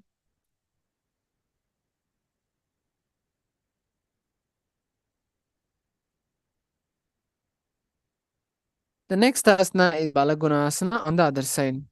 Place the right toe on the ground and sit on the heel of the right foot. Place the left foot flat on the ground with the knee raised towards the chest. And place the palm on the respective knee and maintain an upright position. Visualize Balaguna Hai and continue to perform Antaranga Kumbhaka and Mula Bandha. आसन को गुण जल विकार जाई. The next asana is Utkatasana. Squat on the toes with the heels up and the knees off the mat. Place the perineum on the heel and the hands on the respective knee. Keep the spine upright and visualize Swamiji in your third eye and continue to perform the Antaranga Kumbhaka and Mula Bandha. यास्पिजोस्ति ऊर्वजानो यत्रासने पादतलद्वयोपरि. The next asana is Vajrasankarasana. Visualize Swamiji. The next asana is Vajrasankarasana 2. Sit on the toes with the perineum on the heel and the soles together. Keep the knees wide and off the ground and hold the opposite elbow behind the back. Visualize Swamiji in your third eye and continue to perform the Antaranga Kumbhaka and Mula Bandha. प्रथम बना पानी होए जैसे दो एड़ी गुदानी वैसे. The next asana is Anilasana.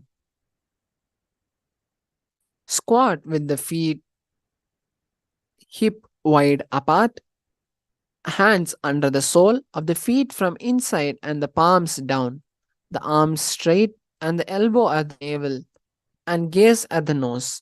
Visualize you are able to consume and live off air alone and continue to perform the Antaranga Kumbhaka and the Mula Bandha. दो हाथ भूमि पर ठाने कहुनी जाड़ी ना भिलग आने. The next asana is Padukasana. Place the back of the hands on the mat with the fingers facing forward towards the body. Step the feet on the hands and wrap the hands around the feet like a shoe and walk around the mat. Visualize you are wearing padukas and walking and continue to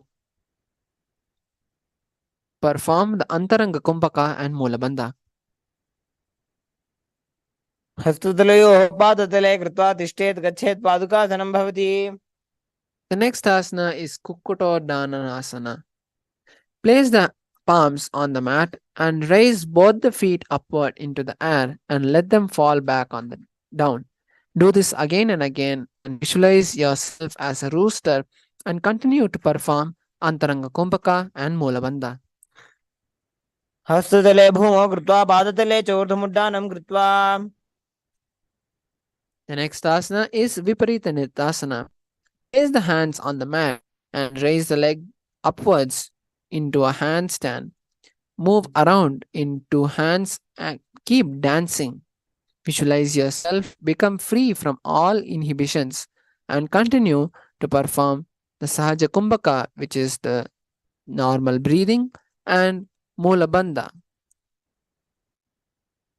हस्ततलाभ्यां भूमिं वष्टभ्य ऊर्ध्वपादाग्रे कुर्वन्. The next asana is Kunjarasana. Separate the feet and place one palm down on the mat with the other arm straight. Bring the opposite hand to the head and be stable. Visualize Swamiji in your third eye and continue to perform Sahaja Kumbhaka and Mulabandha. अथ पक्षे Mahadev कुञ्जासनमुत्तमम्. The next asana is Kunjarasana. Separate the feet and place one palm down on the mat and the other arm straight. Bring the opposite hand to the head and be stable.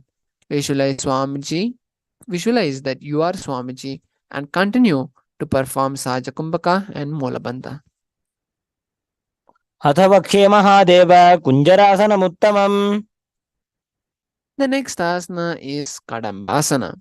Sit on the ground with the feet flat and heels close to the body and hold the respective ankles. Lift the feet off the ground and visualize that you are a Kadamba tree, a pious tree that promotes long life. Continue to perform the Sahaja Kumbhaka and Mulabandha.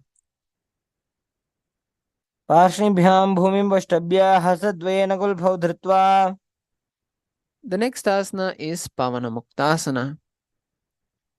Sit with the heels at the perineum and hold the knees and press them towards the chest. Visualize any excess vata being released and balanced within your system and continue to perform Sahaja Kumbhaka and Mulabandha.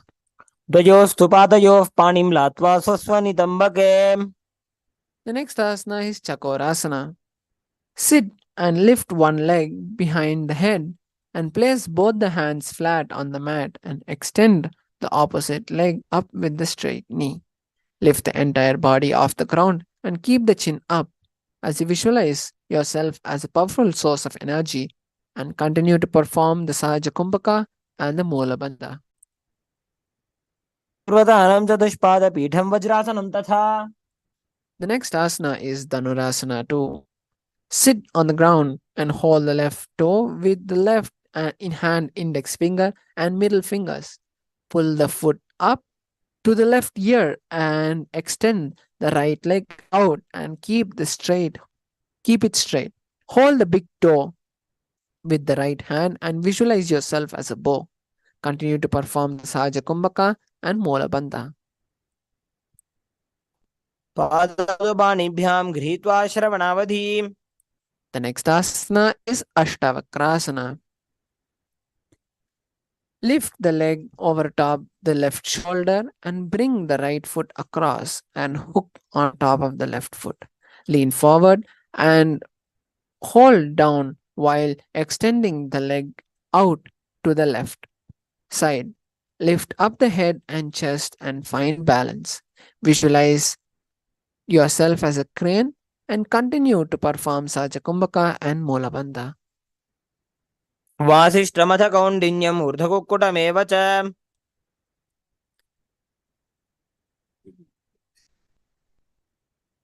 Next asana is Pranasana. Place the right foot on the left thigh and bring the left foot flat on the ground. Have the left shoulder underneath the raised leg and place the hand flat on the ground. Visualize yourself as immortal and continue to perform the Sahaja Kumbhaka and the Mulabandha. एतत् प्रभेदं वक्ष्यामि करोति यः स चामरः. The next asana is Parshvamatsendrasana. Place the right foot at the root of the left thigh, and then left leg by the side of the right knee. Hold the left hand by the right and twist the body and remain steady. Visualize the great sage yogi Matsyendranatha and continue to perform Sajakumbhaka and Mulabandha. पार्श्वाभ्यां धृत्यते जास्तु पार्श्वमत्स्येन्द्रमुत्तमम्. The next asana is Chakorasana.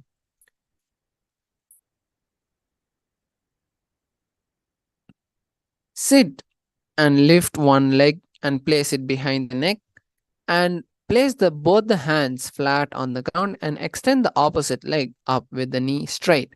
Lift the entire body off the ground and keep the chin up. Visualize yourself as a source of energy and continue to perform Sajakumbhaka and Molabandha. पूर्वदानं चतुष्पादपीठं वज्रासनं तथा.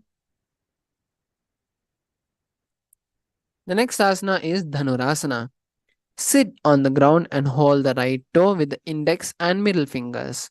Pull the toe up and bring it to the right ear. Extend out the left leg and hold the foot with the left hand. Visualize yourself as a bow and continue to perform Sajakumbhaka and Mulabandha. पादाङ्गुष्ठौ तु पाणिभ्यां गृहीत्वा श्रवणापदि धनुराकर्षकाकृष्टं धनुरासनमीरितम्. The next asana is Ashtavakrasana. Lift the right leg over top the right shoulder and bring the left foot across and hook on top of the right foot. Lean forward and down while extending the left while extending out the right leg. Lift up the head and chest and find balance as you visualize yourself as a flying crane and continue to perform Sajakumbhaka and Mulabandha. वासिष्ठमदकौण्डिन्यमूर्धकुक्कुटमेव च. The next asana is Pranasana. Place the right foot on the left thigh and bring the left foot flat on the ground. Have the left shoulder underneath the left leg and place the hand flat on the ground. Visualize yourself as existing from prana and continue to perform Sajakumbhaka and Molabandha. एतत् प्रभेदं वक्ष्यामि करोति यः स चामरः. The next asana is Parshvamatsendrasana. Place the right foot at the left thigh and then the left leg by the side of the right knee. Hold the left leg by the right hand and twist the body and remain steady. Visualize the great sage Matsyendranatha and continue to perform Molabandha and Sahajakumbhaka. पार्श्वाभ्यां धृत्यते जास्तु पार्श्वमत्स्येन्द्रमुत्तमम्. The next asana is Ardha Paschimottanasana. Keep one leg straight and press the perineum with the other heel. Bring the chest forward and down and hold your foot and bring your head forward with the knee. Visualize Swamiji in your third eye and continue to perform Mulabandha and perform the Jiva Chalakumbhaka. एकं पादं प्रसार्य एकं पादस्य पार्श्वनासीवनी सम्पीड्य. The next asana is Kraunchasana. Place your left ankle outside of the hip and hold the sole of your right foot and lift the left leg upward towards the forehead. Keep the knee straight and gaze at the nose as you visualize yourself as a crane and continue to perform Jilachana Kumbhaka and the Molabandha. वासिष्ठमदकौण्डिन्यमूर्धकुक्कुटमेव च. The next asana is Ardha Paschimottanasana. Keep one leg straight and place the perineum with the other heel. Bring the chest forward and down as you hold your toe and bring your head towards the knee. Visualize yourself as Swamiji and continue to perform the Jilachana Kumbhaka and the Molabandha. एकं पादं प्रसार्य एकं पादस्य पार्श्वनासीवनी सम्पीड्य. The next asana is Kraunchasana. Place your right ankle outside of the hip and hold the sole of the left foot with the left leg up towards the forehead. Keep the knee straight and gaze to the tip of the nose as you visualize yourself as a crane and continue to perform the Jiva Chala Kumbhaka and the Mula Bandha. उत्तानपादं क्रौञ्चं च मरीचिं वीरभद्रकम्. The next asana is Swastikasana. Sit with the soles between the thighs and the calf and spine. Keep the spine straight as you rest the palms on the knee. Visualize the prosperity in your life and continue to perform the Jiva Chala Kumbhaka and the Mula Bandha. जानुर्भोरन्तरे सम्यक् कृत्वा पादतले उभे. The next asana is Ghorakasana. Keep the feet in the same position, the soles between the thighs and the calf. Cover the heels with the respective hands and tuck the chin to the chest and gaze to the tip of the nose. Visualize Goraknatha, Sage Goraknatha, and continue to perform Mula Bandha and Jalandhara Bandha. जानुर्भोरन्तरे पादौ उत्तानौ व्यक्तसंस्थितौ. The next asana is Bhagasana 2. Bring the left heel to the perineum and the right foot on the left thigh. Close the eyes with the index finger and nose with the middle fingers. Keep the mouth closed with the ring and little fingers and the ears with the thumb. This is the Shanmukhi Mudra. Gaze at the third eye and visualize Swamiji in your third eye. वामपार्श्वमुदं संस्थाप्य दक्षाङ्घ्रिवामजगने.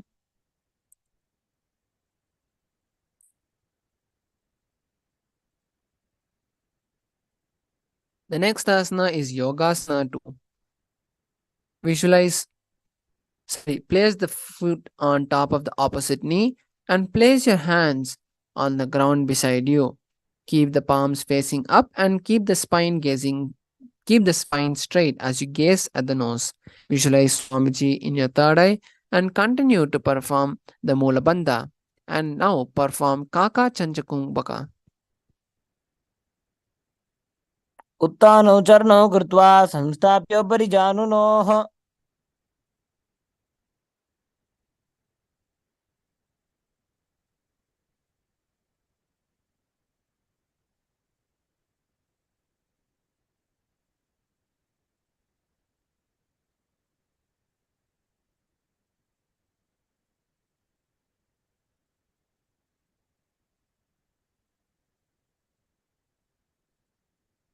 The next asana is Urdhva Kukutasana. From Padmasana, place the palms flat on the mat beside the body and press your hands onto the mat and lift the knees off the ground, balancing above the ground. Visualize yourself as a rooster and perform Kaka Chanchakumbhaka, which is inhaling with tongue bent like a straw, and perform Mula Bandha.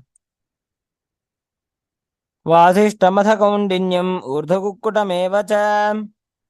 The next asana is Siddha From Padmasana, insert both the hands through the knees and place them on the mat.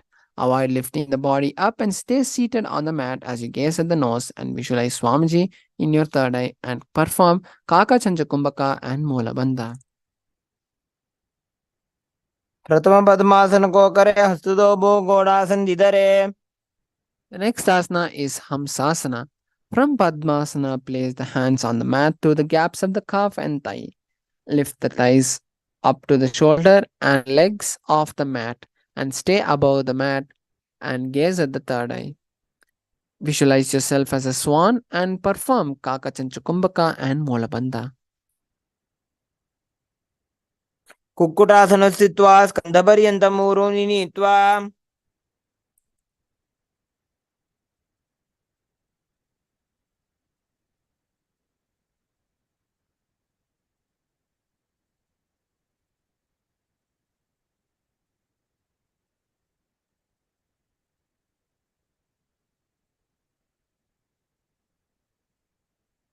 The next asana is Kurmasana.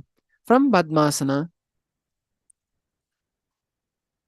From Padmasana, place the hands between the thigh and calf while sitting and reach the hands behind the body and interlace the fingers behind the forehead. Gaze at the nose as you visualize yourself as a bow and perform Mula Bandha and Kaka Chanchukumbhaka. प्रथम पद्मासन को करे, गोड़ासन दिमाही कर इधरे. The next asana is Kurmasana 2.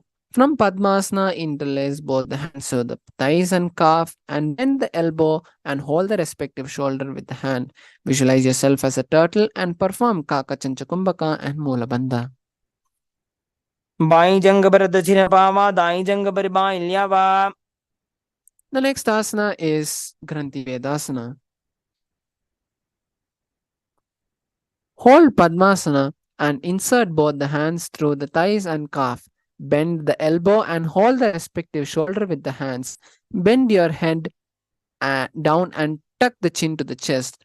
Visualize yourself as Shiva and perform Kaka Chanchukumbhaka, Mula and Jalandhara Bandha. अथ वक्षे Neelkanth ग्रंथिभेदासनं Shubham. The next asana is Uttana Kurmasana. From Padmasana, insert both the hands through the thighs and calf. Lay on the back and bend the elbow and hold the respective shoulders with the hand. Visualize yourself as a turtle and perform Kaka Chanchukumbhaka and Mula Bandha. Kukkutasana बंधस्थम कराभ्याम धृतकंधरम. The next asana is Pangu Kukkutasana. From Padmasana, place both the hands to the gap of the thighs and calf and place one hand on the flat on the mat and hold the other hand with wrist.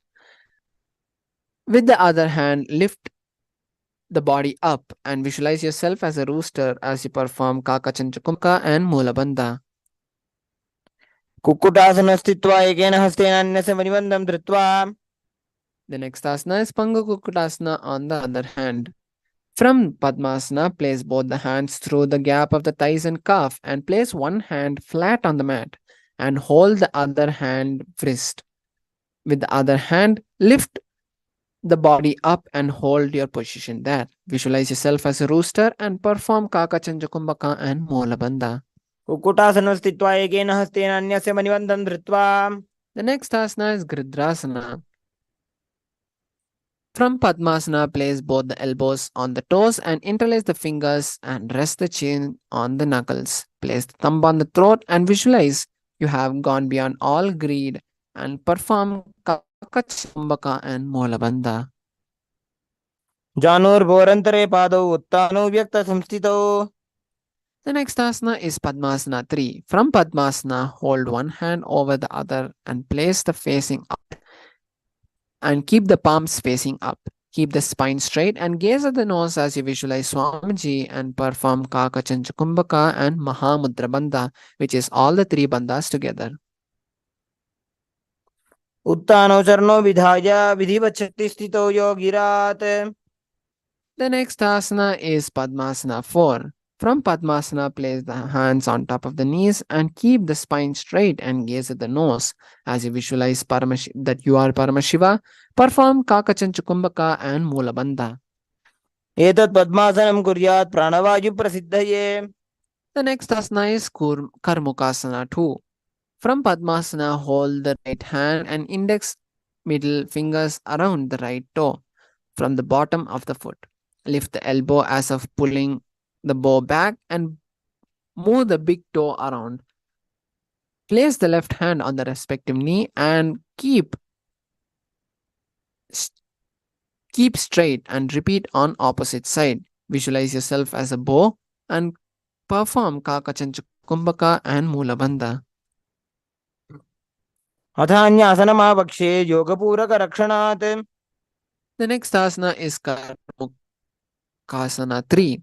From Padmasana, cross the arms behind the back and hold the big toes. Inhale through the tongue and sit straight like an arrow. Engage all the three bandhas and visualize yourself as a bow as you perform Kaka Chanchukumbhaka and Mahā Bandha. कार्मुकासनमाक्षित्य उदरे पूरयेत् सुखम्. The next asana is Dridhasana. Visualize. Maintain the same position as Karmakasana 3 and lift your chest up and gaze at the third eye.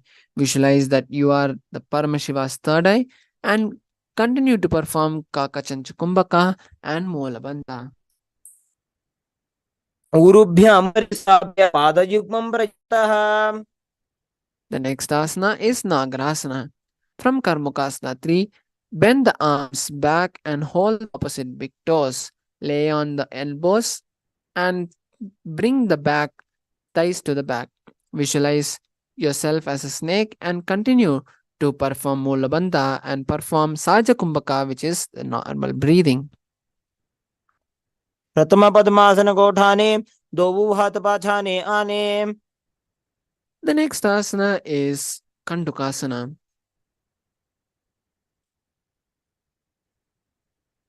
The next asana is Kandukasana. Lie on the back and bend the knees and keep the feet off the ground. Visualize you're a ball and continue to perform Mulabandha and Sahaja Kumbhaka. वेत्रासने स्थित्वा हस्तपादान् निष्कुष्य. The next asana is Urdhva Pavanasana. Lie on the back and knees, keep the knees raised together, keep the feet flat on the ground, and keep the hands interlaced. Visualize Swamiji in your third eye. प्रथमे सोधो सैनकरावे घोड़ा उभा राशि मिलावे. The next asana is Markatapidasana. Lay on the back and bend the knees and keep the feet flat on the mat. Visualize yourself as an ape and perform Mula and Jalandhara Bandha. उत्तानशयनं पादते हस्तयोः स्थापयेत्. The next asana is Uttana Shikipitakasana. Lie supine and raise the hip up. Support the hips with the hands and place it at the wrist. Bear the weight of your body with the elbows and bring the chin to the chest. Visualize Swamiji in the third eye and continue to perform Mula and Jalandhara Bandha. जङ्घोरुबलहीनश्चेत् उत्तानशिखिपीठकम्. The next asana is Narakasana. Lie supine and raise the hip and legs up. Bring the hands to the lower back for support if needed. Now bring the elbows to the ground and hold the hips with the hands and balance your body with the legs raised straight up. Visualize beautifully traveling through the hells and continue to perform Mula and Jalandhara Bandha. ग्रीवाकण्ठेन भूमिं विष्टम्भ. The next asana is Triyannaukasana. From Narakasana, bring the hands to the lower back and keep the elbows on the mat. Visualize the legs. Raise the legs up vertically and then slowly angle them to a 45-degree angle and keep the core engaged as you visualize you're a boat. नौकावत् स्थित्वा ऊर्ध्वपादाग्रद्वयं नयेत्. The next asana is Dvajasana. Keep the upper back on the mat and raise the legs up vertically as you keep the elbows and shoulders and hands on the mat below. Keep the legs vertically, hold and visualize the Kailasa flag. तिर्यन्नौकावत् ग्रीवापृष्ठकूर्परैः भूमिं वष्टभ्य. The last asana is Amritattva. Lie supine and completely relax your body. Avoid any and all movements. Visualize Swamiji and perform the Shakti Chalana Mudra, which is raising the Kundalini from the Mooladhara to the Brahmarandha. उत्तानं शववद्भूमौ शयनं तुषवासनं शवासनं श्रमहरं चित्तविश्रान्तिकारणम्.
Slowly, very slowly, start moving the tips of your toes and fingers.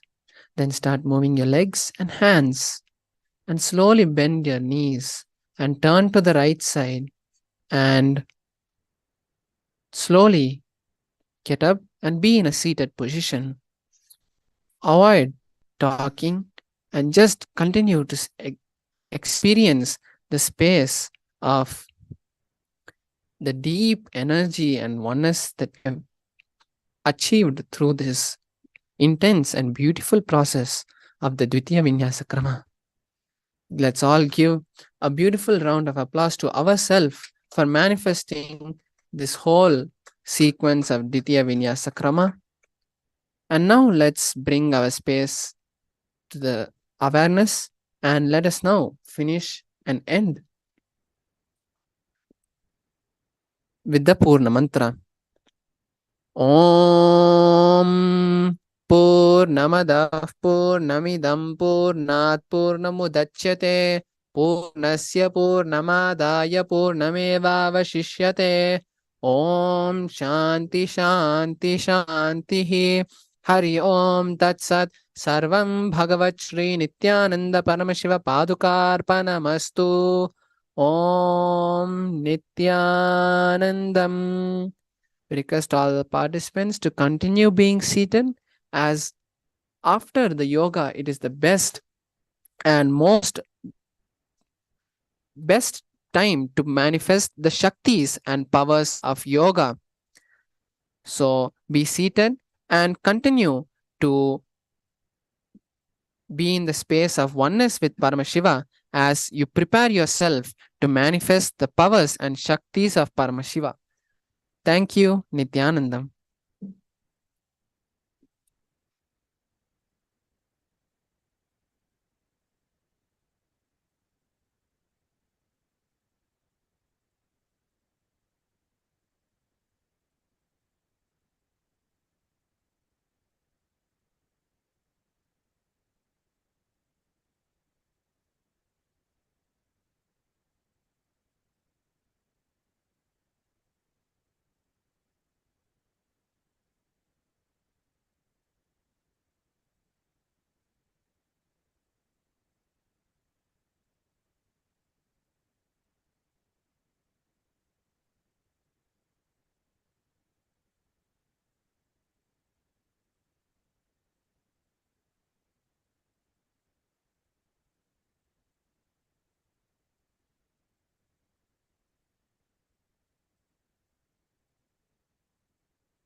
Yes, Nithyananda. Okay.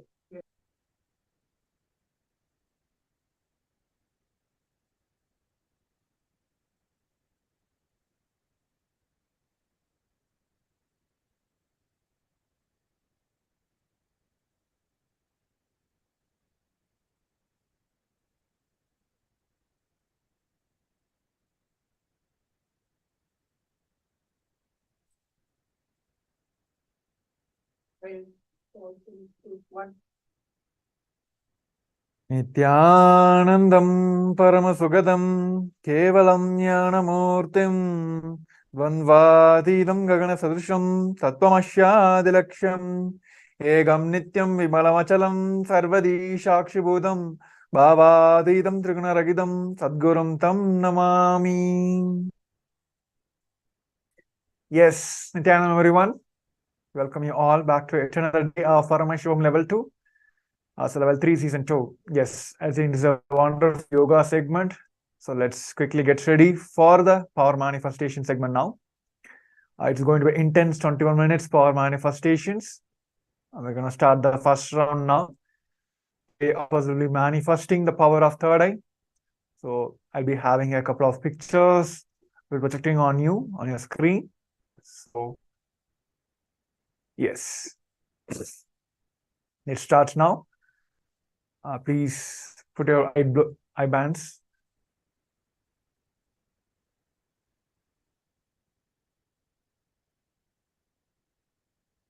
Make sure eye bands are proper. I'll be projecting two random images. You can start manifesting the power of third eye, seeing through the blindfolds. Yes. Yes. So this is straight, head, neck, spine in the straight line. Intensely visualize Swamiji himself, Paramashiva himself is manifesting through you, and is intensely manifesting through your third eye. With that completion space, let us chant the Mahāvakya. Om Nithyananda Paramashivoham. Let's chant the Mahāvakya intensely. Let the whole body reverberate with the Mahāvakya. Om Nithyananda Paramashivoham. Om Nithyananda Paramashivoham. Om Nithyananda Paramashivoham. Continue chanting the Mahāvakya intensely.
Yes. Now you can relax. You can open your eyes. Yes. So before verifying the answers, I request all the participants to take a moment to pen down all the revelations Paramashiva Swamiji himself given you during this power manifestation. Whether it's a color, shapes, or an object, or a person, whatever it is, please pen down and also please paste in the Zoom chat as well. Let's quickly finish this and we'll be next verifying your answers as well.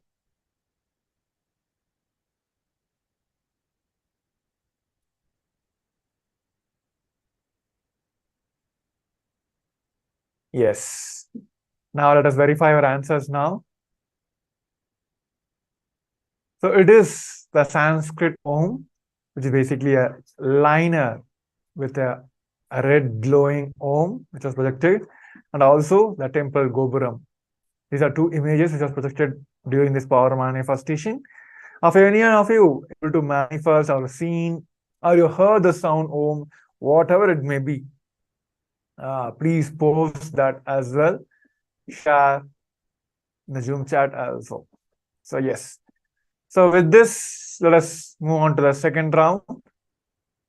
And this round also will be manifesting the power of third eye. And I'll be projecting the images for you.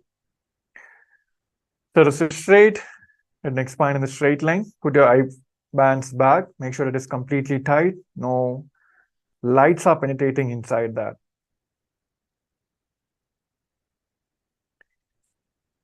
Just remember all the oneness moments, the Swami Onada moments, and intensely visualize Swamiji himself is sitting on your third eye and manifesting this power.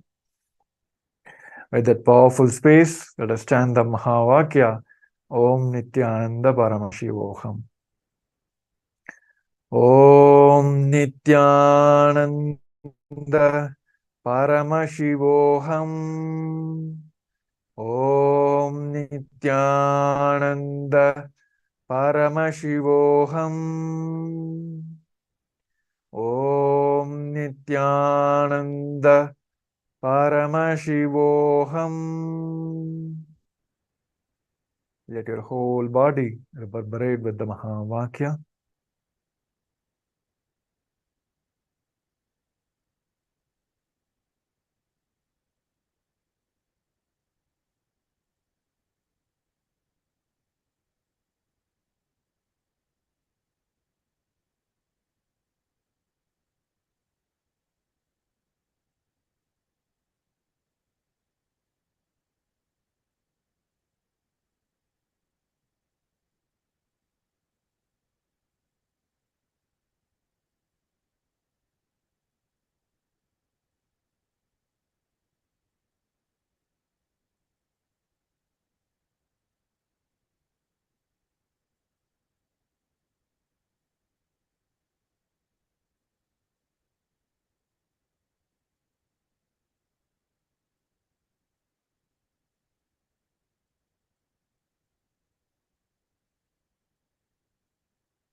Paramashivoham. Om Nithyananda Paramashivoham. Om Nithyananda Paramashivoham. Om Nithyananda Paramashivoham.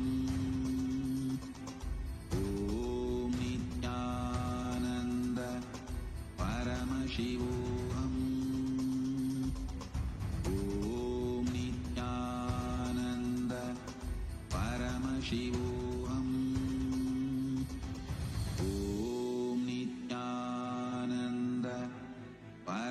Paramashivoham. Om Nithyananda Paramashivoham. Om Nithyananda Paramashivoham. Om Nithyananda Paramashivoham. Om Nithyananda Paramashivoham. Om Nithyananda Paramashivoham. Om Nithyananda Paramashivoham. Om Nithyananda Paramashivoham. Om Nithyananda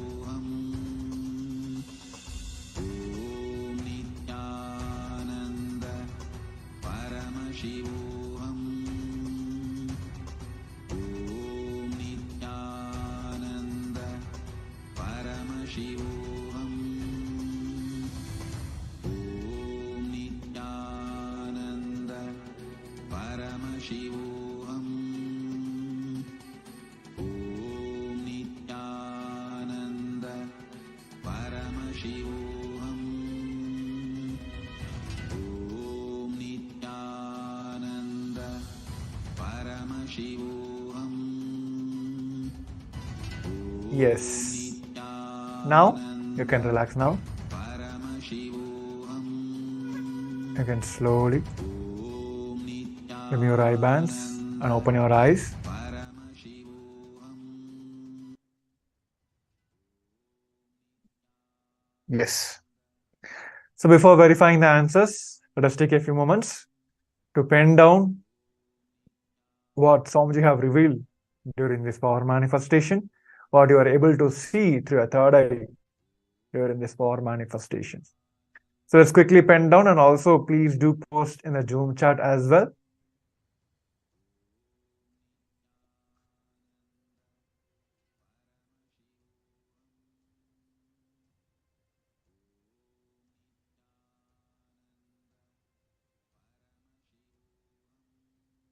Yes. Now let us verify our answers now.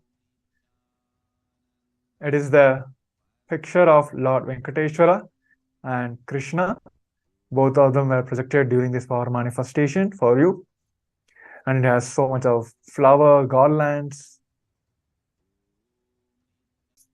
Able to see the deity of Venkateshwara and Lord Krishna. Please post that as well in the Zoom chat. And also please take a moment to share with your friends and families of how you're able to manifest the power. And also make a Facebook post, a social media post for this power manifestation.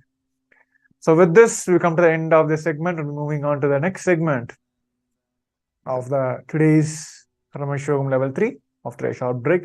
I request everyone to quickly get ready for the next segment. Thank you. Nithyananda.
नित्यानन्दं परमसुखदं केवलं ज्ञानमूर्तिं द्वन्द्वातीतं गगनसदृशं तत्त्वमस्याधिलक्ष्यम् एकं नित्यं विमलमचलं सर्वधी साक्षिभूतं भावातीतं त्रिगुणरहितं सद्गुरुं तं Namami. Nithyananda, everyone. We welcome all the participants, every one of you joining here us for your day 13 of Paramashivoham level 3. And like we shared yesterday, right? Today is a very, very important and a very beautiful day that we're having. On your 13th day of Paramashivoham, we're going to be learning the secrets to how you can raise yourself to your highest potential. Every one of us have come here with a certain ability to manifest something that by default all of us have. And all of us that are sitting here, every one of us that are here, we are all inbuilt with the ability to manifest these extraordinary qualities inside of us. And today, we are going to be learning the sacred science of how we can awaken that exact science inside each and every one of us. So, all of you that are sitting here, each and every one of you that are here with us today, get ready for a very beautiful day where you're going to be learning these most profound sciences. Ready? So, we are going to be learning about understanding about Nirvikalpa Samadhi and what is the science of unclutching, what does it mean to live in Samadhi, and what is this Navakanda Yoga Samadhi, how can you radiate that space of Navakanda Yoga Samadhi. We're going to be learning all of these extraordinary truths. So you're going to be having a very, very powerful day today. So be tuned in with us. Stay tuned. Nithyananda, Ma Hedishlak, Ma Ratnaprabha, Ma Goixiali, Ma Donna, Ma Liangshu. Very nice to see all of you. So are all of you fresh, ready and excited to start your 13th day? Come on.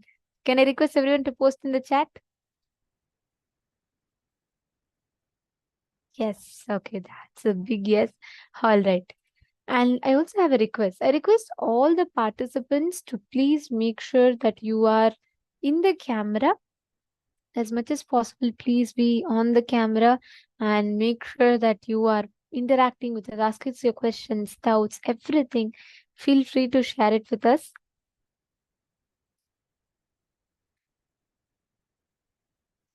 All right. So now all of us are going to be first entering into one of the most important sessions of the day. We're going to be understanding about what is Nirvikalpa Samadhi. What is the space of Nirvikalpa Samadhi? What does it mean to be in that space of Nirvikalpa Samadhi? Swamiji tells, by nature, right, all of our default space that we rest back in is Nirvikalpa Samadhi. It is this space that is in each of us, which is our true state, like the original state of consciousness that we exist in, is Nirvikalpa Samadhi, where there are no I, mine, there's no existence of individual identity, but that individual identity starts merging with the cosmic identity. That is Nirvikalpa Samadhi. So let us now learn and understand what is Nirvikalpa Samadhi in this session. Nirvikalpa Samadhi is silence, soaked in silence, soaked inside the silence.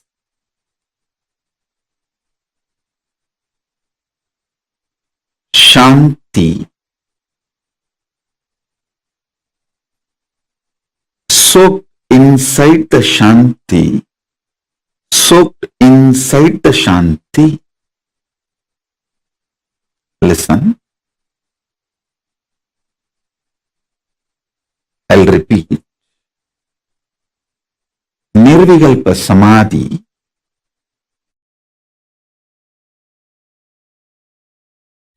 is silence. Soaked inside the silence. Soaked inside the silence.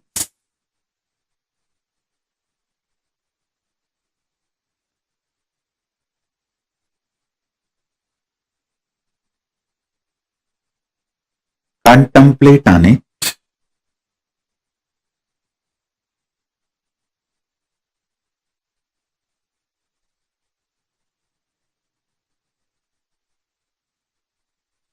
Contemplate on it.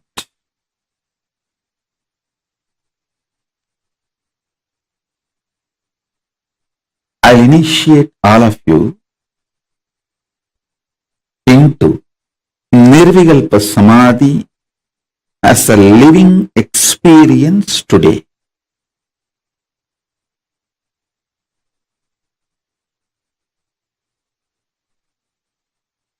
If you are a person using English as the language for your inner talk, use this line to meditate now. Silence, soaked inside the silence, soaked inside the silence.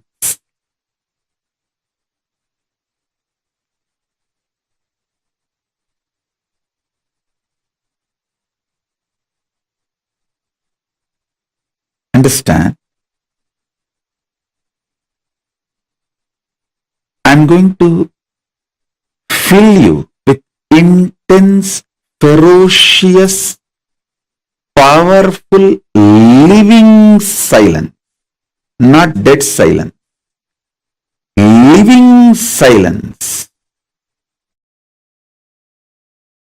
The silence I am going to inject into your being will touch your Swadhisthana chakra, means it will just terrorize the patterns and fears in you. The fears and patterns will melt down like how the metals melt in the extreme heat.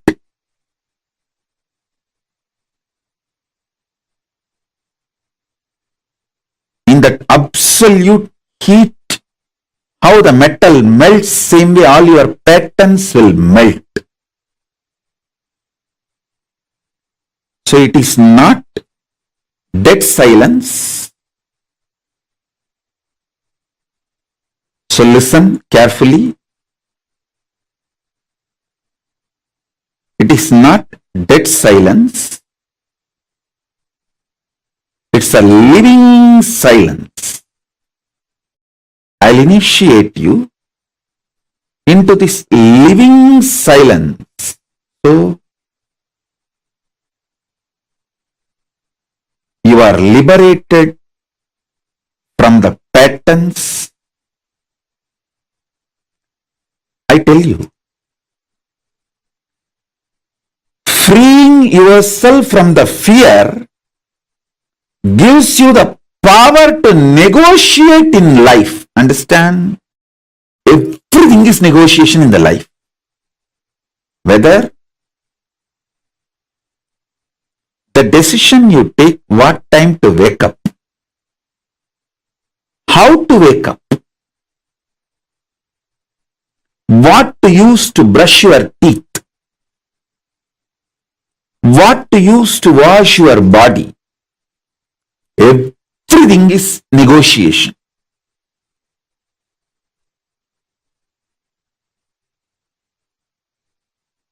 Whether you talk to yourself and convince yourself for some activity, or convince your spouse for something, convince your team, your boss, your subordinates, your assistants, everything is all about negotiation. It's all negotiation. All relationships are negotiation.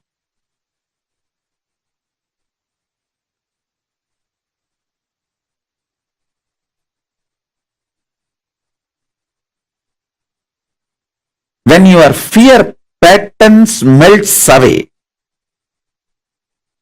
you will be so clear about the negotiation with the life. You will create such blissful, happy, powerful ambience around you. And you will know very clearly with whom you should negotiate, what, how. You will be the boss of your life if you master your fears and ability to negotiate. That's all. That's all is life. So with this infusing Nirvikalpa Samadhi in you, melting down your fears, I will empower you with the negotiation power. Negotiation skills.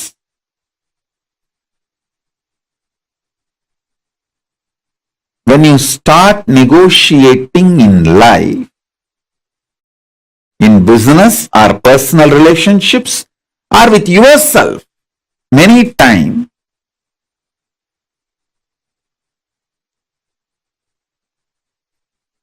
even what time to sleep, what time to wake up,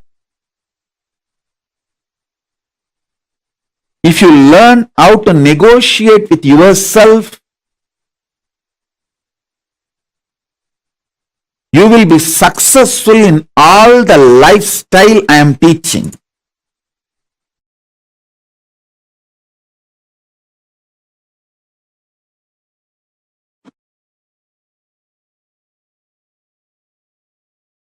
One of the biggest enemy stopping you experience Nirvikalpa Samadhi is your self-criticizing pattern. See, you strongly believe you have not achieved oneness, Nirvikalpa Samadhi, unclutching, completion, because there is a definition for that state and that definition is not manifesting in you. You are such a, first of all, any person who thinks there is a definition for Nirvikalpa Samadhi, there is a definition for oneness, is a fool. Your mind cannot grasp even the definition. Forget about using the definition as the scale to measure whether you achieved it or not. You can do only one thing. Continuously remember to surrender, consciously declare to Mahadeva, Paramashiva, I am consciously declaring. Manifesting in me, only you can do.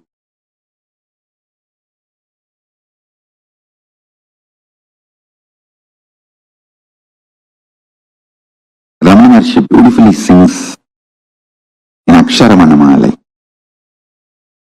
Aru Kavanai Andanai Agattidil Agilam Vazhittidum Arunachala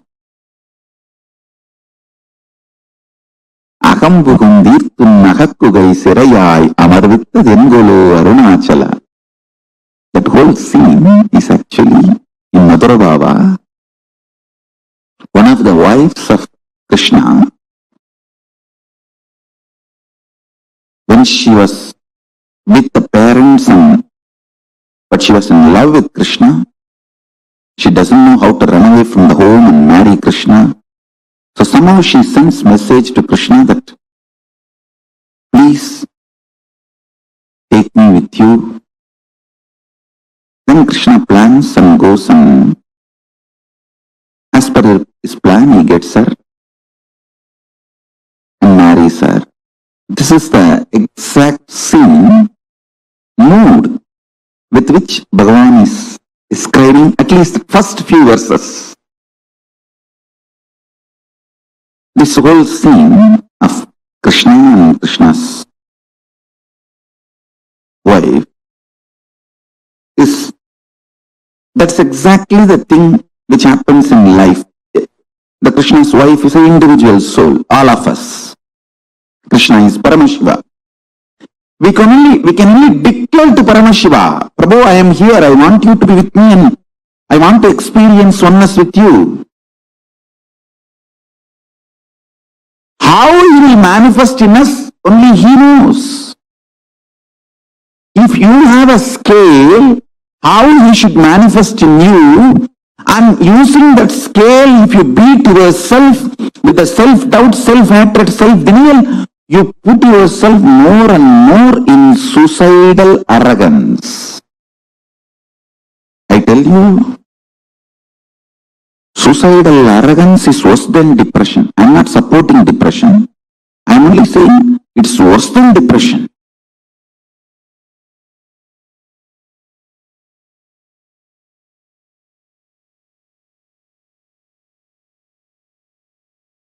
I'll tell you precisely, exactly right attitude. Declare to Paramashiva, Prabhu, really, I personally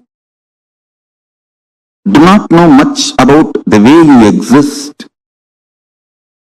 But as per your declaration in Vedas and Agamas and my Guru's confirmation, I have some idea about how you exist. Whether that idea is complete or not, I do not know. But what I know as me, I surrender unto you. I offer me to you. Please,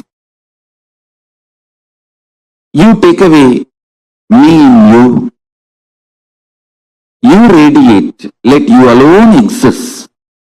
Let me experience absolute oneness, Nirvikalpa Samadhi, unclutching, complete completion, or whatever, the highest state.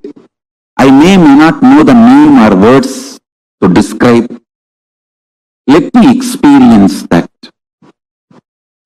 Declare it consciously. Remember one thing. Even if you are consciously enjoying somebody swimming, his brain activity, his neuron activity is mirrored in you. Even ordinary swimming, his neuron activities are mirrored in your brain. Can't you understand the great cosmic experience, existence, Paramashiva, when you surrender to him? Will his neuron activity not mirror in you? Don't you understand? When you pray, when you decide to have feeling connection, when you declare to have oneness with Paramashiva, be assured simply his neuron activities mirror in your brain. How it should, you don't put a condition. Once you surrender and declare, whatever is happening, decide to know very clearly that is he manifesting. If you are even feeling irritated, what can be done? That is the way he is manifesting. Whatever he is manifesting. Go with that peacefulness, Shanta Swarupa. Then he sinks deeper and deeper into your being. Your being sinks deeper and deeper into his existence.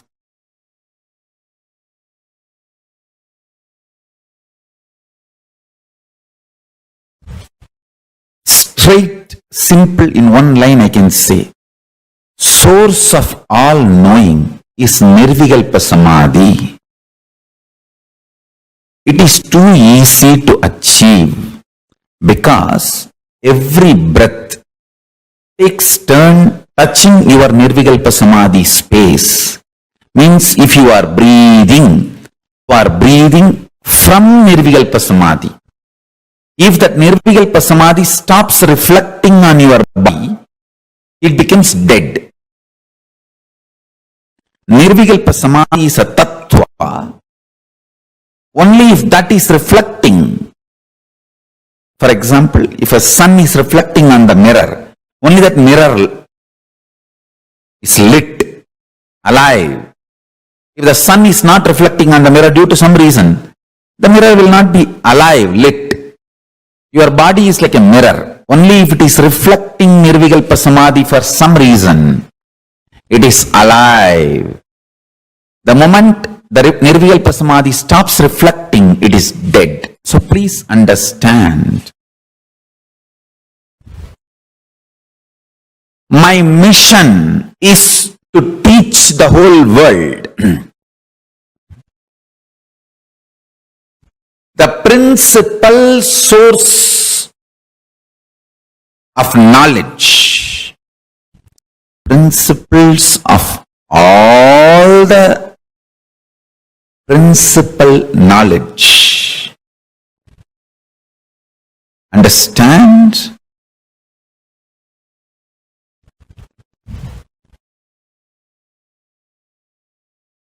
Is Nirvikalpa Samadhi.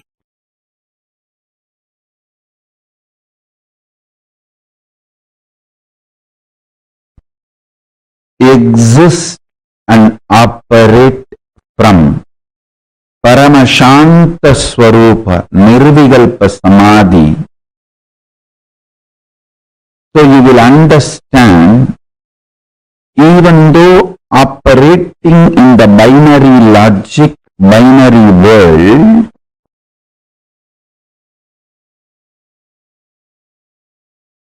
the binariness of the world is not ultimate truth. Ultimate truth is more than the binariness of the world. Understand? Good and bad, right and wrong, 0, 1. This binariness is easy for operation, does not mean it is ultimate truth.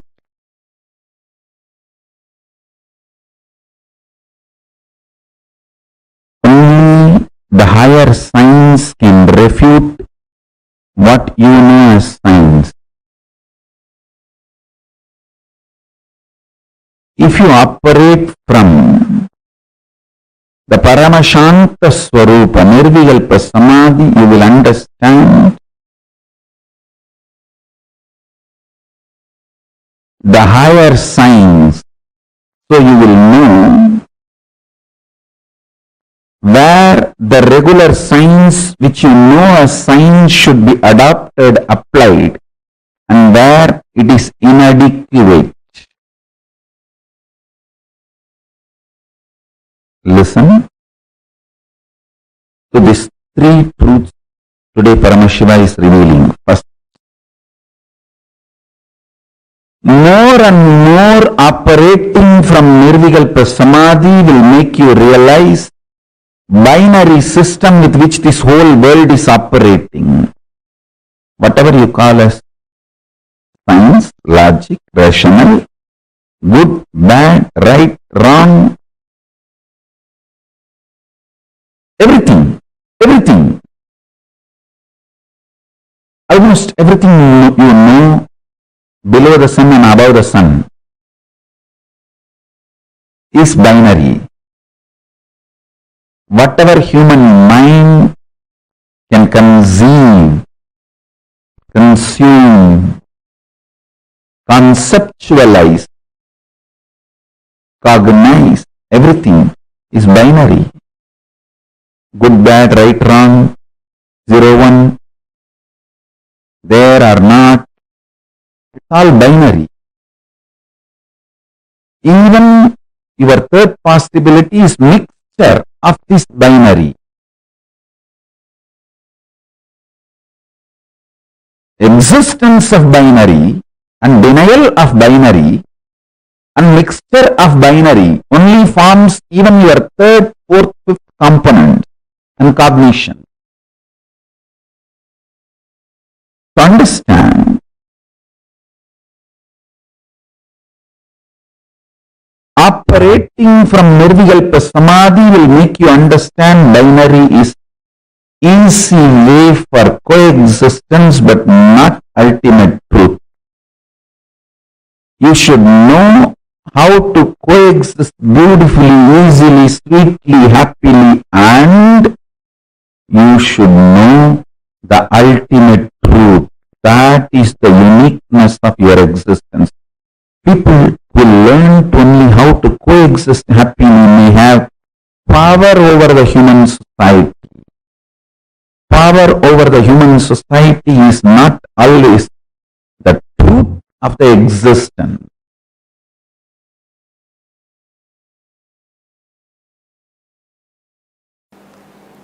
Understand?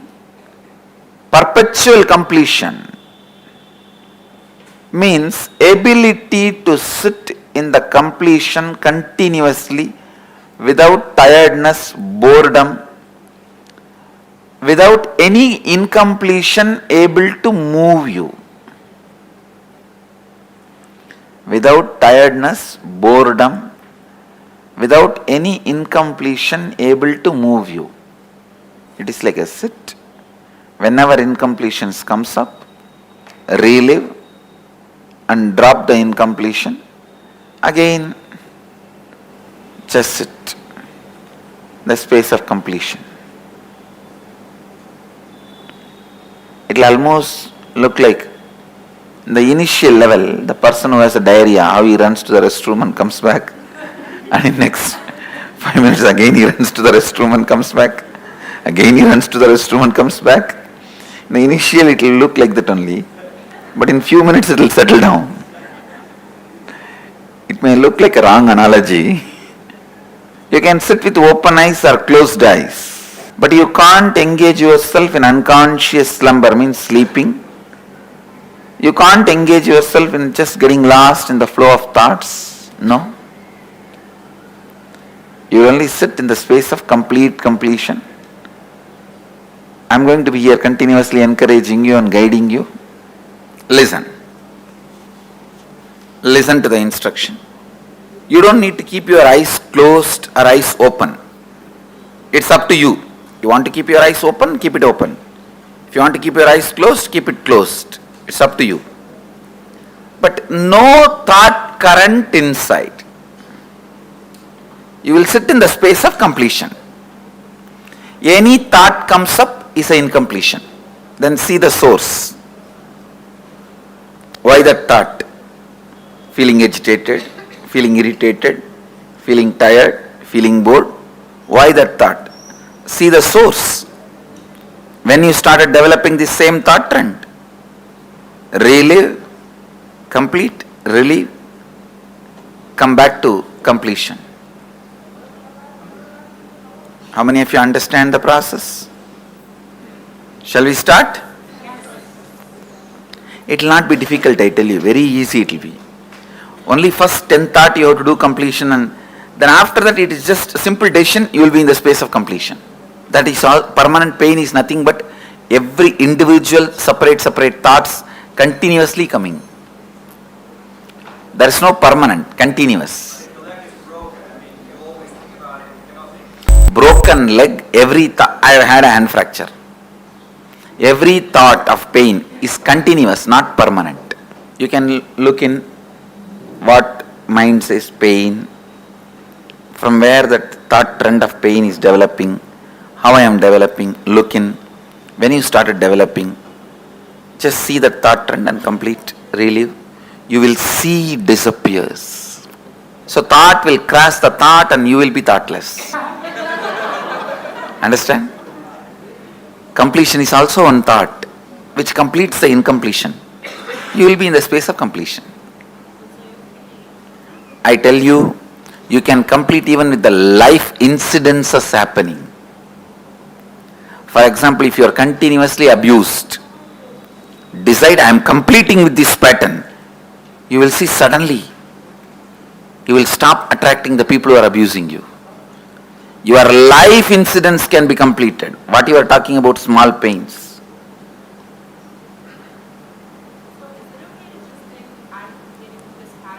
Yes. I think going through a little bit inside and reliving will help you. No, that hatred to go in is one more pattern.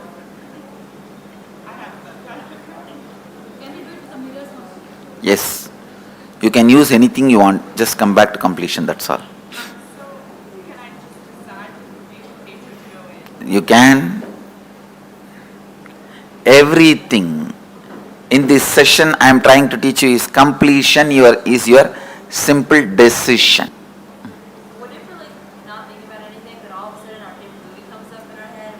That is incompletion. That is what I am telling. Run to the bathroom immediately. Take a diarrhea patient. Complete, drop, and come to the space of completion. Actually, I am teaching you to live in Nirvikalpa Samadhi. Perpetually living in Nirvikalpa Samadhi. Perpetually living in the space of Advaita. Perpetually living in the space of completion. That's what I am teaching you guys now. Say, all these days we pulled out many incompletions from inside and completed. Today, we are just looking, whoever comes to fight with you, you are going to fight with them. That's all. We don't call for Mahabharat war.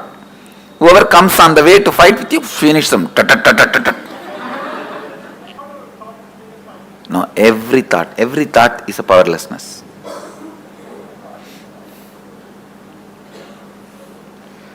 Shall we start? Yes. You don't need to close your eyes or tie the ribbon. Just sit. If you want to close your eyes, you can close.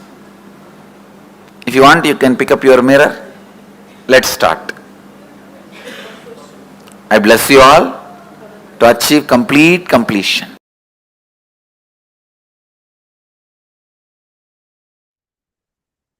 Perpetual completion. The space where you're not letting any thoughts, anything interfere. Your ability to be unclutched. Like Swamiji said, Swamiji gave a very funny analogy, right? Just, it is more like, the incompletions may come and go in between, but that doesn't matter. So just be fresh and ready. How many of you ready? Ready to start? Swamiji, the process that Swamiji told just now?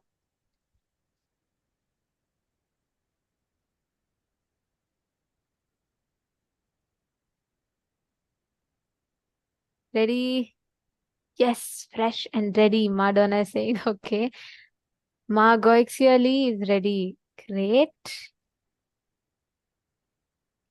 Mamsakala, Madiana, Ma Christine. Come on, SJP manifestors, Rajya Sabha room. Are you all ready to do this process? Actually, see, Swamiji always tells, it is so easy to tell about completion, everything when you're happy. You can say, oh, I'm complete. Completion is the best. But when your incompletion comes and you stand face to face with it, when it is just looking into you, at that point, your ability to digest and say, let me be in completion. That is the real challenge. And the one who does that is always in the space of completion, perpetual completion. The moment you stick to that, bring that space, the moment you, like inside you get that space of completion, automatically all the other incompletions from external situations will completely change. Okay. So now let us all actually get into that space of Nirvikalpa Samadhi. I request every one of you, all the participants, to sit straight. So what you're going to do? Come on, let me see. Can each of you post what is the exact process that Swamiji told?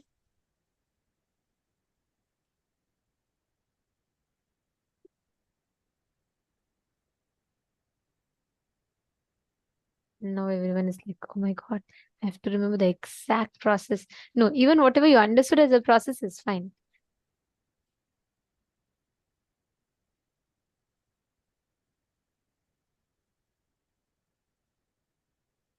Let me ask you this. Swamiji said there's only one thing that stops you from experiencing Nirvikalpa Samadhi. What is that? Magoixially should not. Magoixially is testing. Should it be this one? Could it be this one?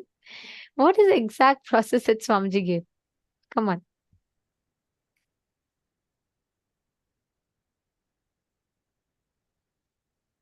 Okay, I'll tell you all. See, Swamiji said the only thing that stops us from experiencing perpetual completion, Nirvikalpa Samadhi, is self-criticizing pattern. See, I'll give you all an example, okay? Madonna, I'll start with you. Let's say you're walking on the road, okay? Some random stranger walks up to you and that person says, hey, you look very beautiful, you look very intelligent to me. Okay? What will you feel? You will feel, okay, she's saying something. And I'll ask you another part of it. Let me say someone walks up to you and says, oh, you don't look smart enough. You look like malnourished. You don't look healthy enough. And you're not looking that good. What will your reaction be? You'll get affected. You'll have a doubt inside you. You'll be like, oh my God. Even though you may not react necessarily in front of that person, but inside you will feel, why is that random person feeling I look so weak and malnourished? When you stand in front of the mirror, the doubt will come in you, correct? Yes, okay, you're nodding yes. Now, the same way you're walking in the street, a random person walks up to you, they fall at your feet and they say, Ma, you look like goddess to me. You are Devi. What will you think? Each of us will think like, oh my God, this person must be crazy. Why are they coming up to me and saying, I am Devi? Why are they coming up to me and saying, I am goddess? See, yes, I see you nodding your head for this. See, understand, this is for every one of us. Whenever someone tells us something small, which is limiting to our identity, we are comfortable with it. Call me beautiful, I am fine. Call me fool, then I get affected. But if someone, whenever life reminds you of your larger than your life reality, we always think it is not for us. We, by default, if Swamiji tells about patterns, we all relate. When the moment Swamiji says, Paramashiva, you are Paramashiva, you can manifest, that time, that's all. One doubt comes inside us. Swamiji, I know you are Paramashiva. You can manifest anything you want. But what about me, Swamiji? In my own job, I am stuck. I'm not able to manifest my next meal. How will I manifest enlightenment? All of these thoughts run inside you. But actually, the way we exist, the way we are inside our inner space, understand, not ready to accept your bigness, not wanting to cognize your perpetual completion is because of the self-criticizing pattern. If you sit for power manifestation, you say, I am Paramashiva. Immediately, what does your mind say? What Paramashiva you are? Have you seen your face in the mirror? You cannot manifest one salary properly and you want to claim you are Paramashiva. That is how your mind talks to you. That is how the self-doubt talks inside of you. Then you fall into it. That self-criticizing pattern is the enemy. Because that stops you each time from experiencing your Paramashiva. That is why Swamiji gives a very powerful technique. He says, even if it is mechanically, just declare. Whether it is my experience or not, Swamiji has told. And because Swamiji has told, because it is his experience, it is my experience also. And I am going to make that as my experience. That is the state of Nirvikalpa Samadhi. That is a space of Nirvikalpa Samadhi. When you are in that space of Nirvikalpa Samadhi, automatically that perpetual completion will blossom inside you and you will never be affected by what people tell. You will never be, no more people what people tell outside or what your own self-criticizing patterns tell you, you will not be stopped by any of that. You will only be in that space of completion. Okay. So now let's all enter into the process. So the first thing you need to be aware is, don't let self-criticizing pattern to stop you. Once you surrender and declare, whatever is happening in my life, Swamiji is manifesting. Whether you are feeling irritated, angry, sad, happy, good, bad, everything Swamiji is manifesting.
So now just decide that you want to be in the space of completion, perpetual completion. You're going to sit and start doing the completion process. Just sit and start the completion process. Do not get bored, tired. I mean, because all of these things will start coming. Don't get bored or tired. Just sit and start focusing on being in completion. Please start the process now.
matter.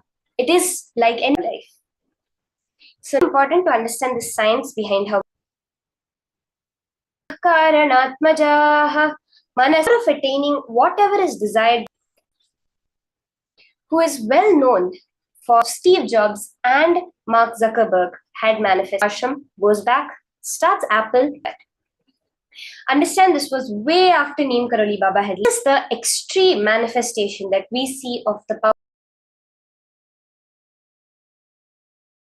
Explains. I am initiating all of you into depth dimension now.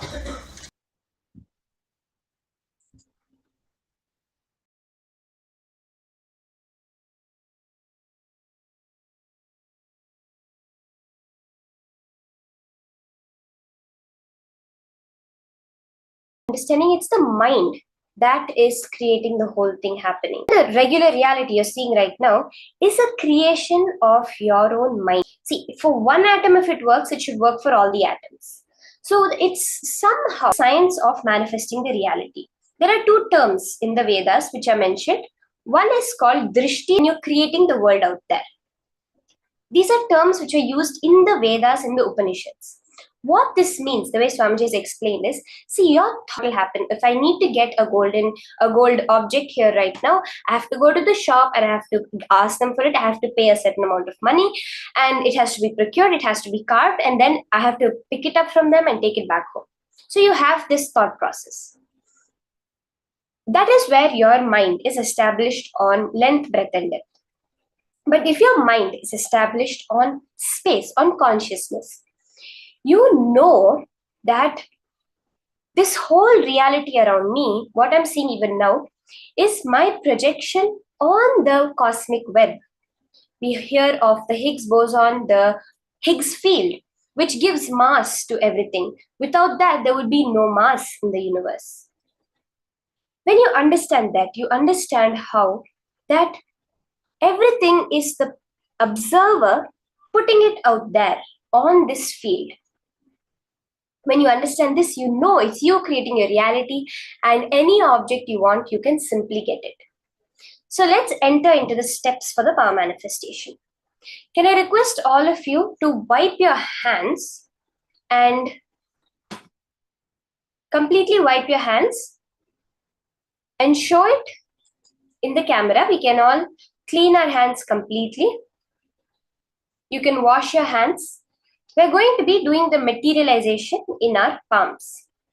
So let's all take a few minutes, completely clean your palms, wipe it completely, make sure there's nothing, and get ready for the power manifestation.